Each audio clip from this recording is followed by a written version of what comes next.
What's going on, everybody? Welcome on into Unsportsmanlike Conduct, episode number 107. We are here today. We've gathered here today with good friends and good football. That's what we're going to talk about today. It's going to be a very, very football-heavy episode. I am Steve. As always, we got Timmy T right on over there. Brilliant hat, Timmy. Brilliant hat. Yes. Hockey is the only thing keeping me alive these days. And this is coming from a guy whose team won an NBA title not that many months ago. That's true, but it's the beginning of the season with this cup nonsense. It's like, all right, like I gotta get back into it. Baseball team goes to the World Series. Even though we lost, still did they? Yes. I missed it. I blinked. Lost I missed it. They kept playing with fire, and it finally burned them. And yes, you make mention that the Canes took their first L. They've been exactly can't say it any better than that. They've been playing with fire. It got burned, and until Monday night, and we'll get into that. But until Monday night, every other Florida team lost. Every single college football, and the main team that should have lost won on Monday. Go figure. There it is. Ant, what's going on with you, sir? How's life? Yeah, it's good. It's good. You're ready to Clark was Walden out of here, huh? Huh? Yeah. Clark was Walden out of here tomorrow. Yeah, I can't say a whole lot about it because certain people don't know about it yet. But that's why I said Clark was Walden. I'm sure they don't know that reference. Well, they can't hear you, but they can hear me. So, how did you pull that off? By the way, you have no idea. That's an interesting surprise to pull off. The first few months were really easy. The last probably 45 days have been excruciating. The amount of times that it's almost been slipped on has been insane. That's crazy. Good for you guys. Talk about not being able to keep a secret, Oh my gosh. It's tough. All right. What do we got today? We got some NFL stuff, NFL galore. We'll talk about what went on in week 10, what's going to happen in week 11. We got anxiety-filled quarterback games that Anthony cooked up for us. And we'll get to some other headlines and some news from the NFL also. Where's Terzio? I hope he's alive. Hope he's okay. I hope he's not like kidnapped somewhere in Colombia. We ain't got the cash for that, bro. We do not. All right. Well, unfortunately, our producer makes way too much money, so we'll ponder on that a little bit, and we'll talk NFL right after this.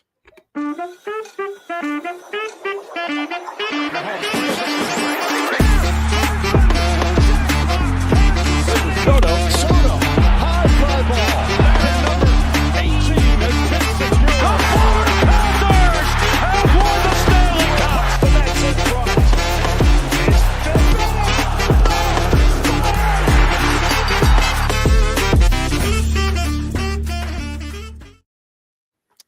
All right, welcome on back in.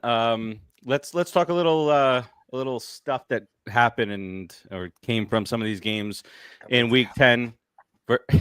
First of all, Micah Parsons went off on his coach in the locker room, to the media after the game, talking about how some players have done more for the team than the coach ever has.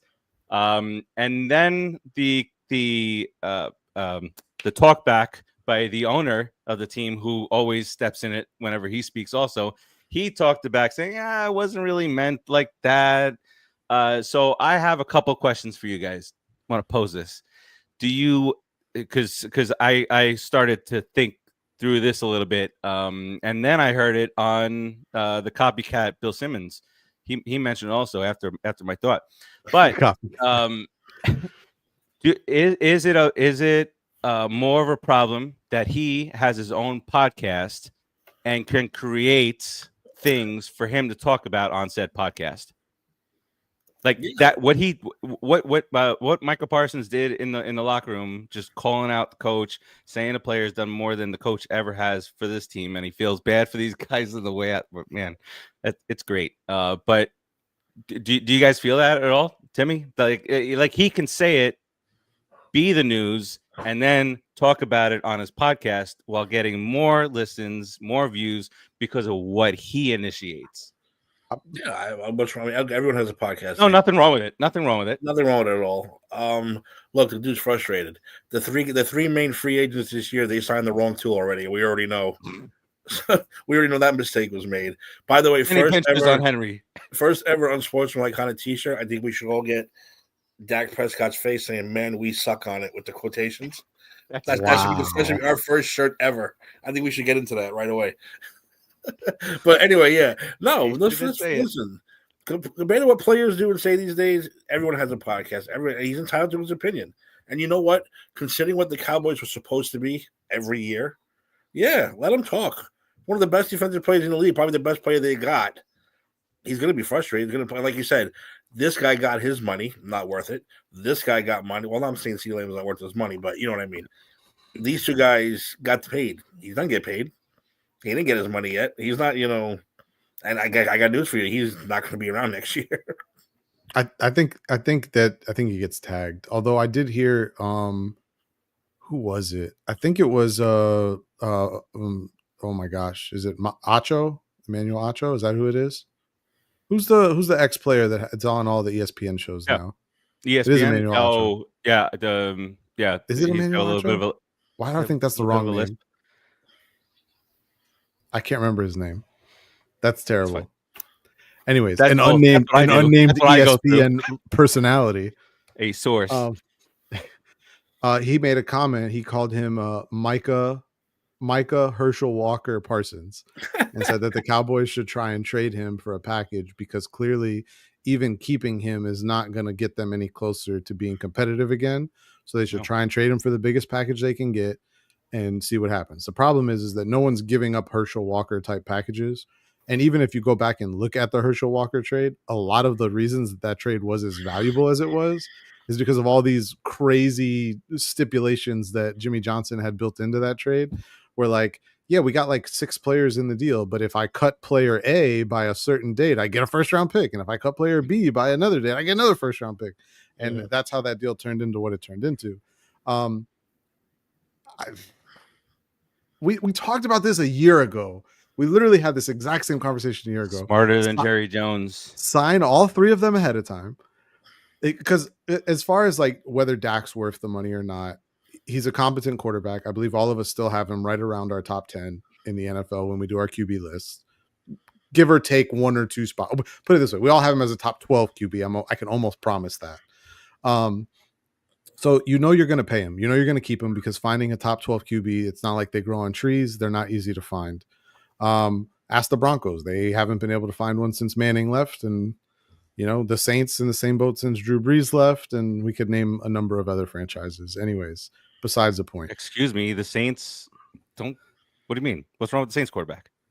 Derek Carr, the most losingest quarterback in a 10 the most losses by a quarterback in a 10-year career ever. That guy? Yeah. Is that who you're referring to? Getting guys fired. The same coach twice on 2 different teams. Losing later this year, he has a chance to lose to every NFL team. He's the definition of it's not you, it's me. 100%. But no, they could have settled all this a year ago. They could have paid Micah and CD ahead of time. Then CD's not, the highest paid receiver in football. Then Micah's not the highest paid. Maybe Micah still would have been the highest paid defensive player, but that number would have been less than what it is now. You could have probably got the Dak deal done for more in the Jared Goff $52 million range than in the $60 million, $5 million above everyone else highest paid player in the NFL range. But they dug themselves a hole. Wouldn't have felt disrespected by that, Dak? I think at the time, so you got to think at the time though, this is several QB extensions ago. Right. That was the going rate, 50 to 52. The number's never going to go back down. It's going to keep going up. You waited and waited and waited. And instead of an hour before kickoff on the start of the season this year, you gave him $60 million a year. And applauded it. Oh, this is great. Dak's here. We're good. We settled it. And he would have gotten it on the open market. I do stand by that. If he got to free agency, that's 100% what he would have gotten. Yeah. Oh, he would have gotten it. Yeah. But they started this trend initially when they first had him and they tagged him twice, they basically did what the Washington Commanders did with Kirk Cousins back in the day, where they tagged him twice, but the Washington let Kirk go at the time, whereas Dallas tagged Dak twice and then gave him and that automatically elevates him. He's going to be a top 5 paid quarterback, and he was. And then they dragged their feet on his next extension, and then they dragged their feet on this extension, and they just keep waiting and paying more money. The cap situation gets worse. This is a team that has completely lived off of good draft classes for a long time. And now, as those draft classes that were once very, very good are starting to not be as good, we're seeing the repercussions of that. That's how they were successful for all that time. They built a monster all O-line. that you just said. Timmy and I say, oh yeah, it's I have a better team. I have a close friend of mine who is an Eagles fan, and every time Jerry Jones says or does something stupid, he sends it to me and just says, "Please let this man live forever." Yeah, right. Speaking of, let's stay in Dallas for a moment and talk about the sun, the glare that comes through the windows. And Jerry's like, you know, put curtains, get out of here. And then he gets super like 4-year-old. Oh, let's tear it all down and rebuild the whole state. Shut up. Now, I did read something that they said at least WWE was smart enough to bring their own shades when they were there for WrestleMania. Yeah, they have curtains they put up there. Why would they not? They have their own at the stadium for concerts. For when they have concerts, they put them up. They do have it. But why is your answer? Everybody knows where the sun is. Well, like here's a better question. Here's a better question. You guys have shopped for places to live in the past. I can assume that. When you do this, and I just want to make sure I'm not the only one who thinks of these things, because I've done it with depending on where I'm going to look at a house. Do you guys not take into account where the sun rises and sets? So I have an idea of what I'm going to be dealing with depending on time of day. Especially back in the day when you had satellite dishes. You well, needed that. Back then it was even more. I have a pool in my backyard. It was something I considered when we looked at the house we looked at. I was like, okay, so it sits here, and okay, so that means I'm gonna have ample sunlight. So it means hanging out in the backyard is gonna make sense. Yeah, and the fact that they built $1 billion stadium and just didn't care to think about that is Can we meet insane. these engineers? Can we meet the engineers that got paid an ungodly amount of money to design the stadium? Jerry Jones has bragged that he had heavy input on every step of the development process of that stadium. What was he? Perfect sense. Yes, because development of his team, perfect, excellent. Was he thinking that daylight savings time was going to come to an end relatively soon? Like, what is he doing? He wasn't thinking. Stop. He wasn't thinking. But like they have the curtains. We saw them. There's pictures of them. They put them up for shows. They put them up for a goddamn game. Cowboys is what makes all your money, you stupid asshole. Put the goddamn curtains up. A man that is worth $16 billion refuses to help his team win. Which, by the way, does anyone realize that they have been the lowest team, the lowest dollar value the last 2 years of any team in football in actual cash spending? So obviously their salary cap number looks like a certain number, but that doesn't mean that the actual money that's being paid out is that high. Their actual cash spending the last 2 years has been the lowest, 32nd of 32 teams in all of football. That's why they don't have Derrick Henry. Jerry Jones is a baseball owner. That's what it is. Jerry Jones is a baseball owner. Not one of the 3 baseball owners that tries to win, but one of the other 29 baseball owners that doesn't give a shit and is just there to collect revenue sharing and on the TV rights. You guys, money. MLB, you hearing that? This is a not so slight. Oh, I'm fucking done. Don't get me started on what baseball has turned into is a shit show, and I can't stand it. If the NFL ever turned into that, I would oh my God, I would lose my mind, especially with how much money those guys make. Like baseball owners make a shit ton of money. Football owners make baseball owners look poor. So not our owner. Oh, by the way, a little decoration for Christmas. This came in. Oh, that's up there. Yeah, that's wonderful. We gotta start decking the hall soon. All right. Am I allowed to get a super off topic really early in the show here? Wow. Yeah. Let's do it. You brought up something superhero. I did this. You brought up something superhero related. Has anyone watched The Penguin? Oh, you did it. I'm not there. No. Neither one of you? Not yet. I'm gonna binge it. Oh, It's done. You can binge it now. Go. I'm gonna binge it this Yeah, the weekend. final episode I pray with all my heart. Neither of you have seen any spoilers that will ruin the show. No. You should watch it. You should watch it as fast as you can. It is incredible. Colin Farrell's going to win an Emmy. Just want everyone to know that. Yeah. And I'm not being that's all I've sarcastic. heard. Like, he's legit going to win an Emmy. No, I'm gonna binge it this week. Probably Saturday. I'm gonna binge it. So. And their actress's name who plays the Falcone daughter. Her name escapes me. I'm not trying to be mean. Right? She's fantastic in the show as well. Check it out. I'll leave it at that. Good. It's a good thing neither of you have seen it because we would have been completely off the rails at that point. I have so much to talk about with that show. Hour 4, week 11 picks. Yeah, we'll be getting to the QB game around 11:30 tonight. All right, so we'll leave that there. I just took a really quick look just to see if we have any blowouts brewing, and we do have one brewing. It is in Milwaukee. It is the Bucks against Detroit, and Detroit has a 13-point lead in the ship that is quickly taking on water in Milwaukee. Milwaukee.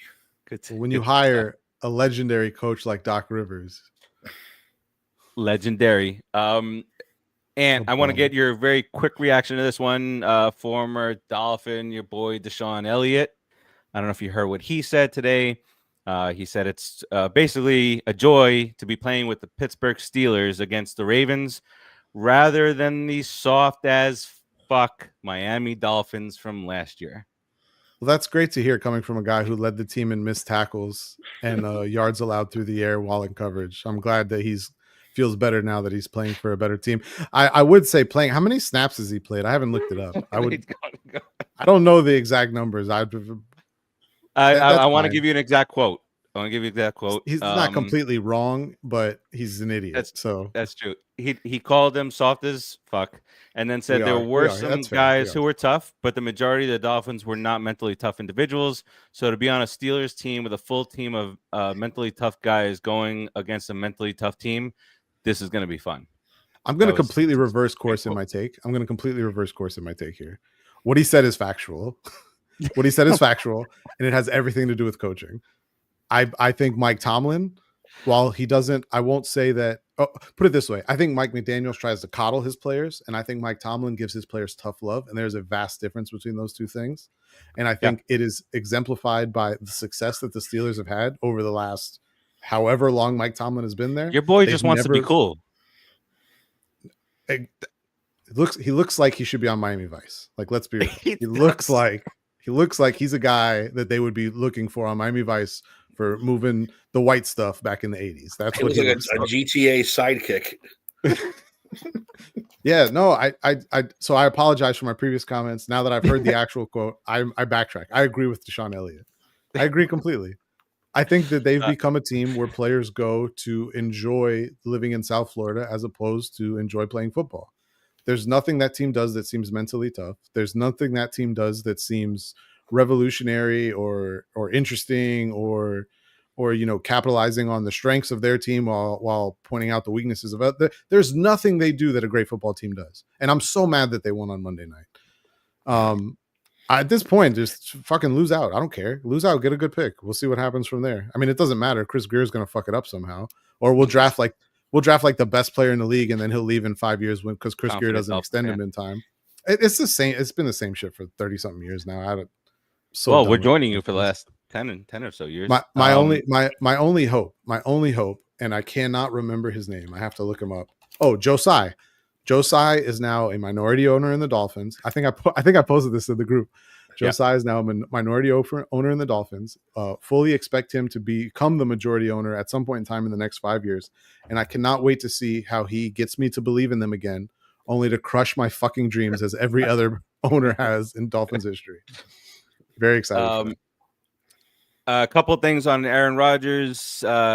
Timmy, they asked Aaron Rodgers if he had seen what Mike Williams had posted on his Instagram. I'm not sure if everybody here saw it, where he did where he scored the game-winning touchdown. He did #redline, and Rodgers had a chuckle at it, and he said that's great. I love Mike. I'm happy for him. He's full of shit. You're full of shit. You called him out like a dickhead just like 3 weeks ago. You didn't see me. You didn't see me post that when he caught that touchdown pass. I said, I wonder if he ran the wrong route. Yeah, Yes, you did say. And then the other thing, he was on to Pat McAfee show, and they asked him if he was playing next year. He says, "Yes, I think so." Yes, I think so. What? And then they pointed out, just last year or whatever years ago, he wanted to play 2, 3, 4 more years.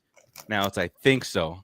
Obviously, depending on what the hell's going on with the Jets, which has been an absolute disaster. Yo, they're so fucked on that contract. Oh Well, my see, god. It's $50 million. Timmy, $50 million in dead cap money next year, even if he retires. But Not only that's is it- the funny part. Not only is it 50 million in dead cap money, but if he doesn't play for them next year, it adds $25 million to what his cap number would be. So losing him actually cost them additional money. The dead number is fine as long as the dead number is not as high as what your cap number was, because then you gain back cap money. They're actually losing cap money if he doesn't play for them next year. Wait, we all knew this was coming. He said, I want to play next year. Okay, but for who? That's the key. That's the key word there. Who do you want to play for next year? Where's it going next? So you already ruined one franchise, and he sure as hell can ruin another one. I don't know where the hell he thinks he's going to go. I didn't realize this at the time he signed the extension where he saved them money. Yeah. But the 2026, because the extension technically ran through 2029, which was never a real extension. I just didn't realize the structure of the void years. So his cap number this year is just under $9 million. His cap number this year is $17 million. His cap number next year is $23.5 million. His cap number in 2026, which is a void year, is $63 million, but it's a fake number. It actually means that he'll leave behind $35 million in dead cap in 2026 because it's a voided contract. So that cap number becomes a dead cap number. He'll have $35 million left behind in 2026, $21 million left behind in 2027, and another $7 million left behind in 2028. Way to save the team money, guys. Way to go. The contract that keeps on giving. Oh my God. It's been lovely. All So right. This is football teams. I don't know what's going on. Spoiler, they're going to lose to the Colts this week too with AR-15 back in the pocket. I know I mentioned this before, but I honestly believe this now. We might as well talk about the Giants real quick. I think someone sold their soul to beat the fucking Patriots, and this is what we're paying for now. I honestly think they were like, listen, I don't know if it was Coughlin, I don't know if it was Mara, I don't know who did it, but Satan was like, listen, you can beat Tom Brady and the Patriots, but you have to be the Jets for the next 20 years. But that would mean that the selling of the soul had to happen on the second one, not the first one. No, see, I think the second one was more like a bonus. Like, listen, you can beat them again just because I took so much from you. Because look at what the hell they've done. Satan was feeling generous that day. Satan will give you an extra one. You're in the room then. And you're the decision maker. What do you say happens? I don't sell. I don't sell my soul. I don't sell the team for them. We lose to the Patriots. Wait. Time out. Let's backtrack for a second. You wouldn't take 2 Super Bowls in 4 years to then suck for 20? No, I would. Wait. Why are we saying 20? Why are we going to 20? Tim said that they have to be the Jets for 20 years, so I just took that number and ran with it. Yeah. You wouldn't take 2 Super Bowls in 4 years. There's some false hope in there, right, Timmy? There's some false hope in there. There's an AFC championship run. There's no saying that we wouldn't have won other Super Bowls in that 20 years. Like Satan's not like I'm going to interfere. It's just whatever will be. We could have some good seasons. And could have had some good seasons. Eli could have pulled out an actual Super Bowl win without Satan's help. So let's backtrack then. So you're saying that you wouldn't take the deal because you think the team could have won without a deal. And this is all hypothetical, obviously. This is why we're so wonderful. Talking about the devil, for Christ's sake. So you're saying that you feel the team was strong enough where they could have won a title anyway. You wouldn't have needed something like that, which is why you wouldn't. You know why the Giants are on the every decade path right now. They win one at least once every decade. We're running out of time this decade, but we could at least win one before this decade is out, which is fine. I'll take one every decade. Technically you're past the decade. The last one was 2011, so within the 2010s is what we're okay. So you got the 20. Oh, you got plenty of time. You got 6 years. That's 6 years. And for the Mets, it's playoffs once a decade. That's how we roll. Could be the Marlins, where once every 50 years win a World Series. Or no, sorry. I forgot about one. I guess it's once every 20. I don't know. I guess I look at it differently as a Dolphins fan. They've sucked my entire lifetime, so I would probably take that deal. And I've told this story on this show before. I went to a party for the second party for both Super Bowls, but the second one, I was with just a ton of Dolphin fans. A couple of Giants fans were just watching the game, and I didn't go crazy for the second one. And they were like, "Who do you think you are? You just because you won a Super Bowl a few years ago, you won again." I said I'm a little more toned down. The first one, I was going nuts. The one Patriots fan, the one guy who was rooting for the Patriots in the first one, as soon as Brady airmailed that last one and the Giants won, he hauled ass, locked himself in the bathroom, didn't want to be spoken to. I'm not asking anyone's age, but you guys probably remember all 4 of their titles, I would assume, correct? Yeah. Okay, so that makes it a little different too. To have won 4 Super Bowls in your lifetime. Yeah, 4 to 5. The first one, I was just a little guy, but I'll be honest, and I'm not trying to poke fun at anyone's professional teams that they like, but I definitely felt a little less I still was happy, but I felt less enthusiastic when the Heat won their third one, the second one with LeBron. I was like, I mean, I was still pretty pumped about it, but it wasn't the same as the first one when they beat Dallas. At that time, it was more like puffed out little Vince McMahon. Oh yeah, when they beat Dallas, I did the Vince McMahon strut through the hallways in my Dwayne Wade jersey. I picture Seton sitting in Wellington Marge's box, saying, and the second Super Bowl saying, "Dude, I really raped you. I'm gonna give you another one. I'm gonna give you just because what I have in store for you over the next 20 years, you are gonna suffer, my friend. So you know what? Here's another Super Bowl just for you, on me. And now what you're gonna do? We're gonna build you the world's worst stadium. How about that? That's the first thing we're gonna do. God. We're gonna build you the biggest piece of $1 billion shit you've ever seen in your life. We don't have any glare issues though. Is the stadium so obviously the turf is a major issue. We don't have to get into that. We've done it before. Is the stadium itself not nice? Is it really not? It's really big. It's oval. It's gray. It's boring. There's nothing special about it. Oh, that's surprising.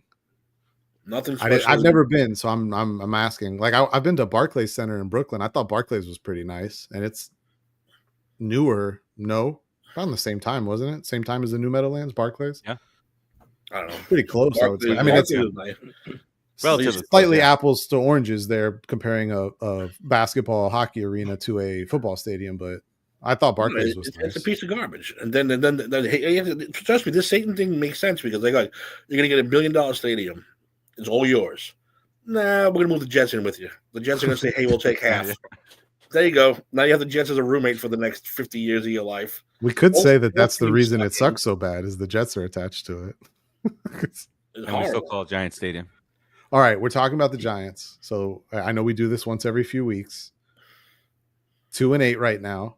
I believe they currently have the first overall pick, right? Sure do. They have the second. No, they have the second pick. Is it? Are you sure? Yeah. No. Yeah, Jacksonville's first. Jacksonville's first because they have a worse. I never understood this. They have an easier strength of schedule on the season. That's the tiebreaker. So because their opponents aren't as good as your opponents, they get the first pick, which I don't necessarily like. I think I don't know. It's whatever. It doesn't matter. And Jacksonville's going to get pounded again this week. Dayball, you guys' opinion. Bring him back? Yes, one more year. So just to clarify, that would theoretically mean you're bringing him back with a rookie quarterback. Yes. Even if it's not a rookie, someone that he picked him, you need to have that connection. I picked this guy. This is my guy. This is the guy I want to win with. Not have a guy forced down your throat for 2 years, 3 years, whatever. Of course, they could have got rid of him at some point and try to make a move. But what guys like Dave don't understand is they did try to make a move in this last draft. New England said no. All these teams ended up saying no. They don't want to trade or anything. So we're stuck with this dude again. Give him one more year with a brand new quarterback. I don't like the crop that's coming out, but listen, I think the Sanders kid is all fucking hype. Just like his fall. I mean, his fall, of course, was an NFL Hall of Famer, obviously, but I don't think that kid's going to last in New York. I'm liking Cam Ward more and more and more. I know they just lost, but they didn't lose because of him. No. I'm just saying, like how it goes. The team lost, so the quarterback lost. But see, that's the thing. This is the year the Giants have to do it. They have to actually take a risk, Trade what needs to be traded to get to that top 2 spot, top 3 spot. Get the goddamn quarterback for the first time. Don't trade up for a fucking running back or a cornerback or whatever the hell they want. You have to get your quarterback of the future this year coming. And no excuse at that point because you're in the top. If you're in the top 2, you have your choice. All right. So the only reason and Jacksonville's not taking a unless they completely just. I'm saying if we drop down the order, let's say we drop down to 7th, right? Because that's what they do. They'll fuck that up. They'll even fuck up the draft order. They don't know how to lose correctly. You trade. I say you trade. You have to trade up to those top 2 spots to get one of those quarterbacks, no matter what it takes. You got to do it. You got to pull the fucking Eli Manning thing. So I've seen some people speculate that if the Jaguars do get the number 1 pick, that they would not trade it because they would draft Travis Hunter. I'm not saying I completely agree with that strategy. I'm also not saying I disagree with that strategy because I think Travis is pretty special. But in theory, then you could be 2nd or 3rd and would still have a quarterback. And we're we're going into week 11 here. There's, I mean, if you truly go down the list here, only 2 games separates the first pick from the 14th pick. So there's going to be a lot of movement here. So obviously right now speculation, but that is crazy. Right? 2 and 8, you have 2 teams, Jacksonville and the Giants. And then for 2 and 7, it's Tennessee, Cleveland, and Vegas. And then a ton of 3-win teams is New England, New Orleans, the Jets, Carolina, Miami. Dallas. Dallas without Dak, they could free fall too. Not that they're going to draft a quarterback. How many of those teams taking a quarterback? Jets are taking a quarterback next year. So the Giants, Tennessee, possibly Cleveland, Vegas, the Saints. The Jets should, but I don't think they will. So I'll put possibly on the Jets. So you have 4 definites, 2 possibles. Carolina, are they taking a quarterback again? Maybe. Is it a possible, or do you put them on a definite? I think it's probably a definite because they probably possible. have to separate. I say possible. Okay, all right, fair. So that's 4 for sure, 3 possibles. Miami's won't. Dallas won't. Indy's probably does. It's going to depend how this. So that's 4 and 4 right now. That's at the 12th pick. And then I think when you get down to Cincinnati, put back into the. I think that's probably got put back into the as a starter for the rest of the year. So that's them saying, "All right, kid, show us what you got." And I don't think they would have reinserted him unless they see something in practice and Steichen has a belief that something's going to be different. I don't think they would have put him back in. And it's possible that their plan was not to get rid of him even in the offseason, that their plan was to just let him sit and watch for a little while and then bring him back next year. I don't know, but so 8 of the top 12 teams we say need a quarterback, 4 for sure, 4 possibly. So it's a lot of competition. You're gonna. I think Timmy's right. You got to probably be 1 or 2. I wouldn't even risk going to 3. You got to do an Eli. And Eli, it's going to be worse than that now. You're gonna have to pull a couple number 1s out your ass. Maybe hate to say a Dexter Lawrence type player, but they're gonna have to do something. They have to do it this year. You have to do it this year. Can't trade Dex. Not sexy. I don't want to either, but you can't. I don't think you can. So if you trade Dexter Lawrence for a rookie quarterback and the rookie quarterback doesn't hit, now you set your franchise back even further. I'm saying no. I don't want to do that. I don't want to do that at all. But how much trade bait do they actually have if you're going to throw in a couple of players? If it was all draft picks, I'm fine with that. This is the year to take that risk. Can't do it no more. You can't do it no more. And I do agree with the team that we. I agree too. And last week we said the Panthers. We wavered some Saints, some Panthers, but we lost to the team that we pretty much all said was the dog shit of the NFL. Well, I said the Saints and they won, so go figure. I said the Saints. I thought the Saints were going for the 1 pick. The thing that scares me with Shedeur is not the talent. I think he's got the talent. It's everything else that terrifies me. Yep. All this shit from his dad about we're going to choose where he plays and the way he acts and stuff like that. And when things aren't going good, he's blaming offensive linemen and blaming this player and that player. I don't think put that in New York City nightlife. Yeah, I don't think it matters even if it's in New York. I don't think that shit flies anywhere in the NFL. In my personal opinion, I could be wrong. Listen, that kid is going to be a Dallas Cowboy like no other Dallas Cowboy you've ever seen. He has Cowboy written all over that guy's face. I don't care what anyone says. That's my pick right now. Be the most where he's Jerry going. Jones thing ever to give Dak $60 million a year and then draft Shedeur Sanders Hire hey, Dion. and hire Dion. Oh my god! Oh my god! They'll trade up for Shedeur and then trade Dak to get Travis Hunter and hire Dion. That'll be their plan to fix That's everything. it. Done. All right. Let's bring some positivity back into the show here, and kind of say that the Bears positively are stinking it up out there. Positivity. Positively. Patriots get a victory. Look at Ant. Like, you are the Patriots like good luck charm. When you pick them, they win. It's Drake May, man. It's Drake May. The kid's good, and well, that and I just have lost any faith whatsoever that the Bears are going to be a decent team this season. Here's a good stat. Were they? For They you, were I heard. 6.5 point favorites, right? I think it was. Yeah, Jeez. yeah. Here's a good stat for you. The combined win percentage of Bears opponents the rest of the season is just under 71%. So it's a 703 or 704, something like that. The next highest team in terms of opponent win percentage rest of the season is the Cleveland Browns, whose combined opponent win percentage is only like 540, and the Bears is 703. They may not win another game this year. Might be competing with them for a pick too. They're outliers down the bottom list. Look, hold on, let's pull it up real quick, because I didn't believe it when I heard the stat, and then I looked at the schedule and I was like, oh my lord. So their remaining schedule goes as follows. They have Green Bay on Sunday. That's a home game. They have the Vikings the week after, also a home game. Then Thanksgiving at Detroit. They follow that up at San Francisco, at Minnesota, home for Detroit, home for Seattle, and at Green Bay. That's Detroit, by Green my Bay, count, both that's places. Wow. Yeah, they basically play the Vikings, the Packers, and the Lions 2 times each, and then also play the Seahawks and the Niners. They're going to beat the Vikings once. I don't think so. I don't think they're not going to be able to move the ball. They're not going to move the ball on them. I think they're going to get the Vikings once. If they beat the Vikings, it's going to be like a 9-5 victory. It's going to look like a fucking baseball score or something. Kind of like the Vikings against the Jags this weekend. 12-7, 12-7. high scoring baseball affair. Bills beat the Colts. Not unexpected. The Chiefs find another way to win. The block kick. Speaking of teams that have sold their soul for something.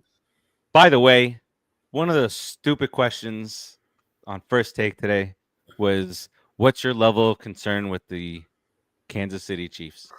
This is the discussion that they had. What's the level of concern? Yep. Because they've only won their games by a combined 56 points. Oh, that's a shame. Idiots.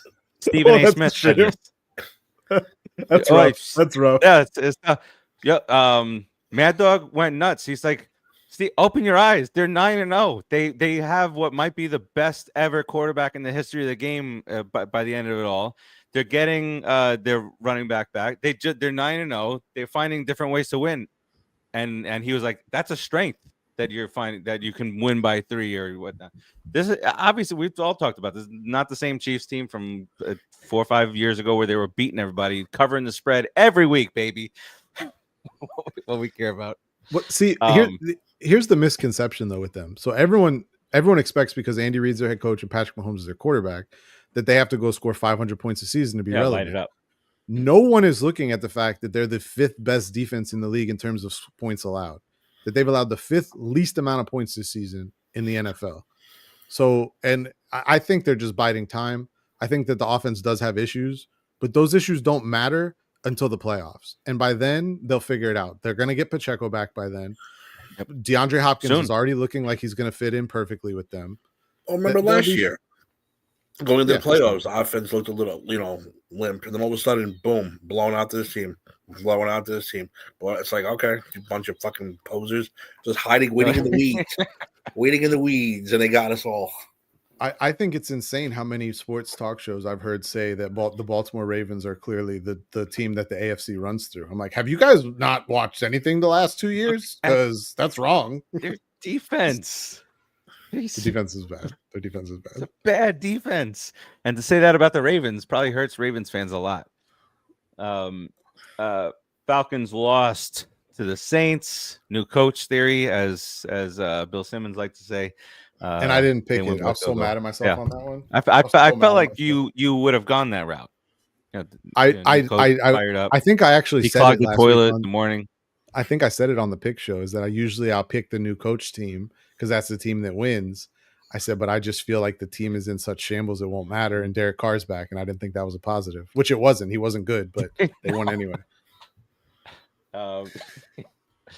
Despite that massive drop down the left sideline by Kamara. 49ers beat the Bucks. I have a question for you on this one. I know that Baker Mayfield was relentless at the end, not being sacked and whatnot. But people are saying he had an amazing game. They have like 120 some odd yards or something like that, and they lost their fourth straight game. Like the East is collapsing. This is what's happening. Yeah, we haven't heard from Dave, and the East is collapsing. I don't know. I don't often side with Dave on things. I think Baker is having an unbelievable season in terms of what he's done with the offensive line that's dealt with injuries and now is down Tristan Wirfs, an offense that's dealt with a ton of injuries, doesn't have Chris Godwin, hasn't had Mike Evans for most of the season. They've been missing starting running backs. The defense has been missing several players. Their head coach isn't very good, in my opinion. I think for what he's done with what's around him, I think he's been spectacular. If anything, I would say that I think is nowhere near. Like, how can you describe this past Sunday's game as spectacular? I didn't say this Sunday. I said this season. Okay. You said he's been okay. He made some very losses. He made some great play. But come on now, he's the only reason they were in the. He's the only reason they were in the Chiefs game. They lose that game in overtime. They lost. Reason they're in that game. The Falcons game, similar. He keeps them in a game they have no business being in by going completely bonkers. 75% completion percentage, 330 yards, and he lost. So he's. So I understand, what you're saying? Can't blame him for that. He's losing weapons that he's had. Yes, okay, but now he's the quarter. He's okay. Who we watch. I'll use your argument. Joe Burrow's having a terrible year, right? They have the same record. No. Let's wait. They have the same record. The records are the same. Agreed, but to call Baker Mayfield, I didn't call Joe Burrow spectacular. I'm not saying he's playing spectacular. You can call Joe Burrow spectacular. No one will get me. I can. He's got his hair is back and it's great. He's playing like Jesus.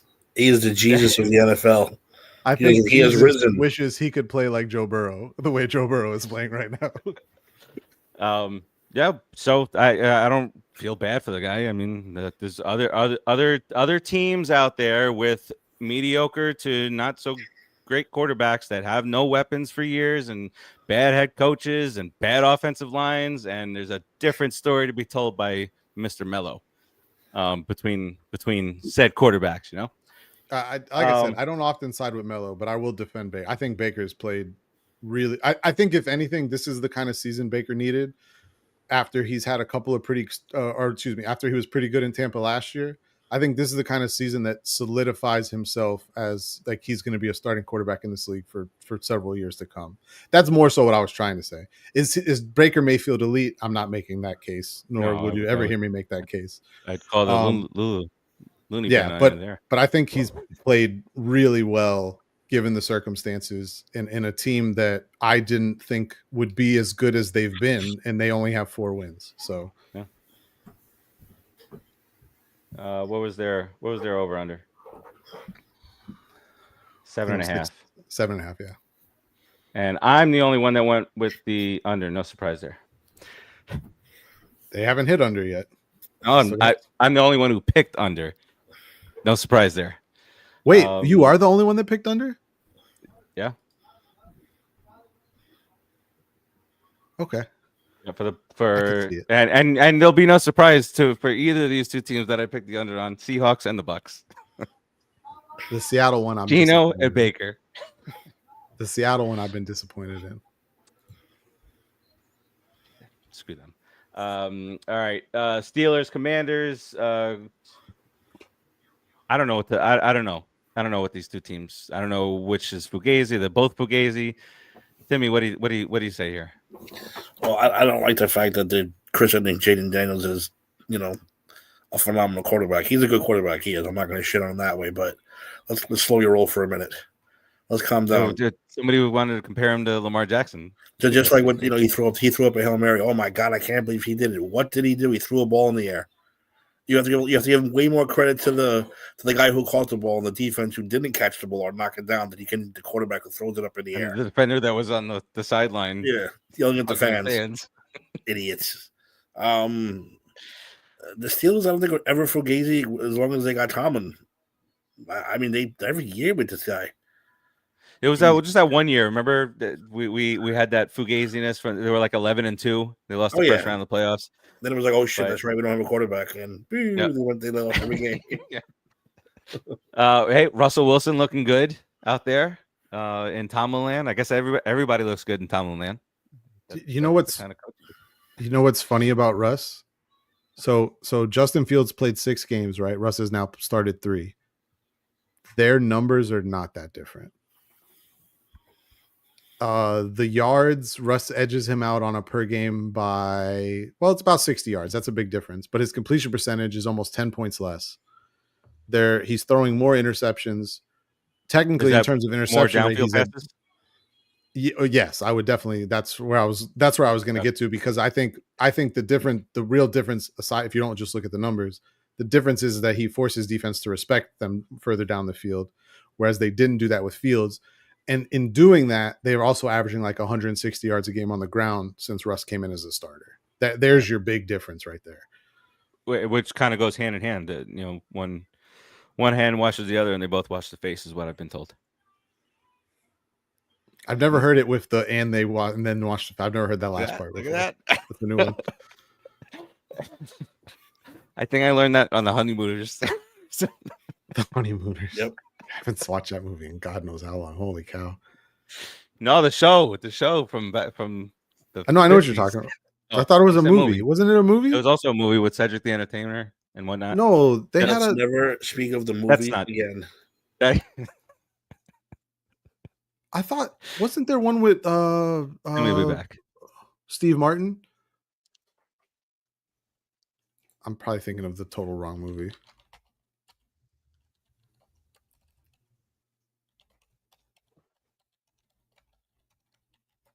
The Out-of-Towners. The Out-of-Towners. Yes. Okay, so I had the wrong. Okay, I confused it. Yeah. My apologies. So good. That was like that. That's you go back and watch. It's not for everybody, obviously, but you go back and watch some of those Honeymooner episodes from back then, and you get that gut belly laugh going. Some of that stuff's so good. It's always nice. Do you ever? I think I probably asked this before. Do you watch Only Murders in the Building? No, but Jesus Christ, I want to. I know. I'm very far behind. I know. I don't watch a lot of stuff either, so I can't talk. No, I usually, it's just the last few months has been a lot of stuff going on. I got baseball practice now with doing winter baseball, which Tim always boggles his mind when I'm saying my son's in baseball during the winter. South Florida, baby. That's right. Yep. All right, going through the rest of these games. The Chargers, I know they're playing Titans, but Chargers continue to look really good. Looks like maybe head coaching matters. I would say so. A little bit. Think about it like this. It's just like they're not even in those games where we would say, "Oh, they found a way to lose." Oh yeah. So you think about it like this: it's almost the same roster, minus Keenan Allen and Mike Williams, and I guess Austin Eckler too. Austin Eckler's gone, obviously, and they're better offensively, but they're way better defensively. Defensively, they've been fantastic. Yep. Which health has something to do. They've stayed relatively healthy, which is a big deal. I think that there were people out there that questioned the selection of Joe Alt with their first round pick. Justin Herbert's not under fucking constant duress every time he snaps the ball. Seems like that helps a little bit. A little bit. Yeah, a little time to throw the ball. Not You not notice- get speared, crack ribs, that kind of stuff. You notice all the Herbert doubters have completely been silent this year. Not a single one of them is saying anything. Well, Timmy and I are disappointed with this 6-3 record and top tier quarterback bullshit. I told you he was that. As we soon were- as I that realized was- Harbaugh we were all actually joking about liked that. him, as soon as I realized Harbaugh actually liked him, there was no way they were getting rid of him. Harbaugh loves him. Did you see? I think I said in the chat the video of Harbaugh and Herbert on the sideline, and coach is saying, "Oh, just pretend we're talking about a pass play. Pretend I'm going to fake say that we're doing a pass play." So Herbert's like, "Oh yeah, if you go down that sideline or that side," he was like, "Excellent, perfect, good." And they did a run play. They've meshed really well, and I think I think Herbert's even kind of talked about it in the 8 words he puts out a week, since he doesn't talk like at all. Did you see the post game thing in the locker room where they asked him to do a speech, and he just said like, "Yeah, great win." It's like, oh, That's it. thanks, Joe. Thanks, Justin. Go team, go team. Yeah, way to go. glad for all that wonderful riveting information. No, they look really good. They look really good. They obviously, I think the obviously it should have been easy for everyone to see that him and Herbert and Harbaugh were going to get along splendidly. That has happened. What has really impressed me as I've watched several of the behind the scenes things of them, videos from the locker room, videos with Harbaugh interacting with other players that are not Justin Herbert. Derwin James is one specifically. Derwin James loves this man. Like he is like he seems relieved and happy for them to have someone like that in the building. I don't even know how to word it. Like is with them, is a motivator, is all the things that they've never had until Leader. now.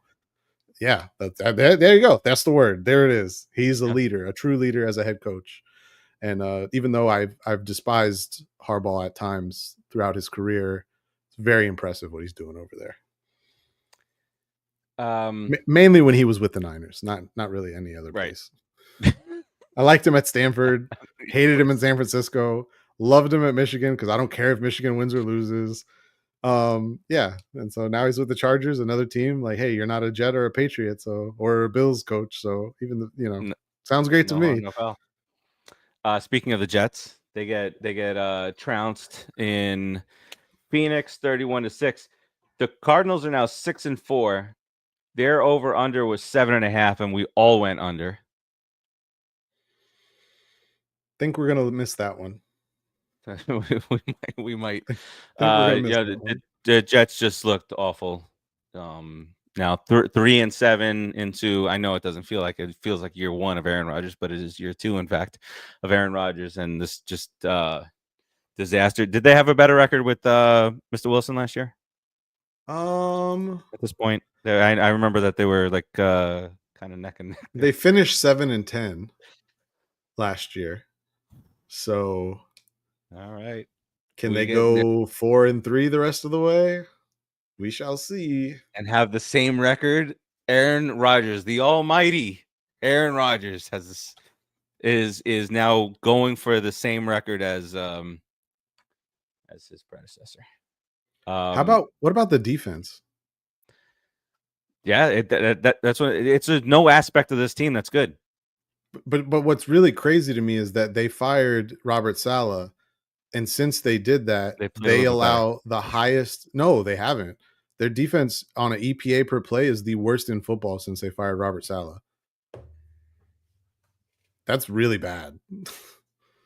Last year, that is not what I meant to say, by the way, because I saw that story and I did see how it went. I knew. Okay, go ahead. 6, 7, 8, 9, 10. They were 4-6, 10 games in. They were 1 game better than they are now. Look at that. Look at that. Oh my God. And technically speaking, Aaron Rodgers started that game. He got the loss that Monday night game. They won the Monday night game. Shit. Yeah, they won that in overtime on the punt return. Okay, yep, against Bills. Yep. Josh Allen played like shit in that game. He would have had to. What happened there? It looked like someone. Oh. Where multiple people didn't say that. Well, I didn't touch it. I was like, the second time it was me and Timmy both at the same time. Gotta take my call. I'm back. All good. All good. All good. All right. Tim, what do you think about the Jets being 4-6 through 10 games last season with Zach Wilson, but only being 3-7 through 10 games this year with Aaron Rodgers? I don't know if I could laugh that hard. I don't know if I could without hurting myself. Listen, but you know what? I can't. This is why I'm so upset about everything, because I how can we as Giants fans make fun of them? Can't. Well, right now we are calling it right down the middle journalists. Well, we have So we can make fun of them. Okay, but the Giants are the single worst team in the NFC in the last 10 years, whatever it is. I can't go beat up on the Jets, even though we didn't ruin our franchise for the next 4 or 5 years for a maniac quarterback who doesn't want to play anymore. You guys have won Super Bowls while TVs weren't in black and white, so you can 100% make fun of them. Okay, that's fine too. I guess I can say that. Something else that I think will make all of us happy here: the Jets and the Cowboys scored a combined 12 points in Week 10. My favorite stat was what we never talked about was that week. It was Notre Dame scored 7 touchdowns in one game in MetLife Stadium. The Jets and the Giants scored 6 in the whole year. I was like, wow. Did either of you? I think I sent it in the chat. Did either of you see Sauce Gardner Twitter response to an NFL? I think it was Rich Cimini. Rich Cimini put out a little Jet stock report saying the defense 20 missed tackles, had a really bad game. Sauce Gardner probably had the costliest missed tackle. QB Aaron Rodgers, blah blah blah, and then Sauce responded to him. Yep, I'm 100% sure me missing that tackle at the beginning of the second quarter for a gain of 17 yards was the costliest miss, and that in fact what lost us the game. To which Twitter responded, tearing Sauce apart, because guess what? He leads the league in missed tackles. No defender has more missed tackles than Sauce Gardner. Careful out there, bud. Shredded online. Careful out there, bud. Slinging shit when you. And one more Twitter comment. Deion Dawkins before the season asked about the Jets. Deion Dawkins says some people play football because they love the game, and some people play football because they think it looks cool. He said that's all that team is a bunch of players that are interested in what they can post on Instagram and not what they can do on the field. That was Deion Dawkins before the season. He's right. I'm not going to lie. Sorry to you guys. I don't know that I'm going to watch football on Thanksgiving this year. It looks like the shittiest schedule of games I'm going to watch it. You're watching it. Yeah, yes, it'll be on, but God, it looks terrible. It's well, listen, the Cowboys are plastered all over prime time, so we're gonna get them this Monday night. We're gonna get them Thursday. Baby. Lions on Thanksgiving. Lions. There we go. Speaking of the Lions, big comeback in Houston against the Texans to pull out that win, 26-23. Lions now 8-1, exactly what we thought that they were going to be this year. What was their over under? Except for Dave. Oh, he did, right? The Lions, yeah. Their over under was 10.5, and Dave is the only one who went with the under on that one. Yeah, that makes sense. All right, so we'll get to some more of these other stories as we go into Week 11 stuff, and then the Monday night game, the Dolphins. Look at you guys. Look at us. Look at you. Don't do that. We suck. 23-15. Really, really brutal loss for the Rams. Brutal loss for those guys. I didn't think that was happening. Raul, that as a mark of a championship team for the Lions. Yeah. So, the Lions, kind of proven that they can trounce people and then also, make adjustments necessary to come back from a big deficit. But the Rams trying to get themselves back into things, and this is like I said, big loss. And what the hell is wrong with Tua? Why is he tackling dudes with his head at their knees? What is he doing? And is he goofy already? Whatever happens. Okay. What? He's losing it. I've said it before. We're watching someone get CTE in real time, and we're just every week. He's going to start a podcast with what's his name? What's his name? Antonio Brown. Antonio Brown. They're going to call the podcast CTE. Yeah. Why not?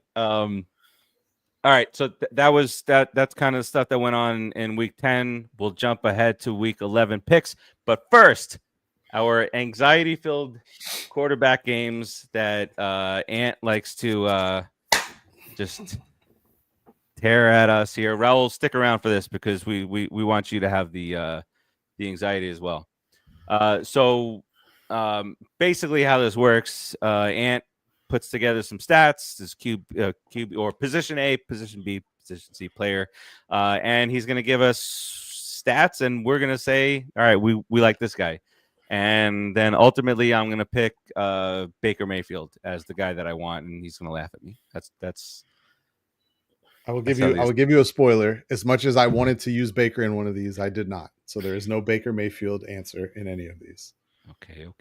And remember, these can be a number of different things. These could be career numbers. These could be numbers over a certain stretch of time. These could be season numbers. We don't know what they're going to be. They could be anything. Depends on how I'm feeling when I do it.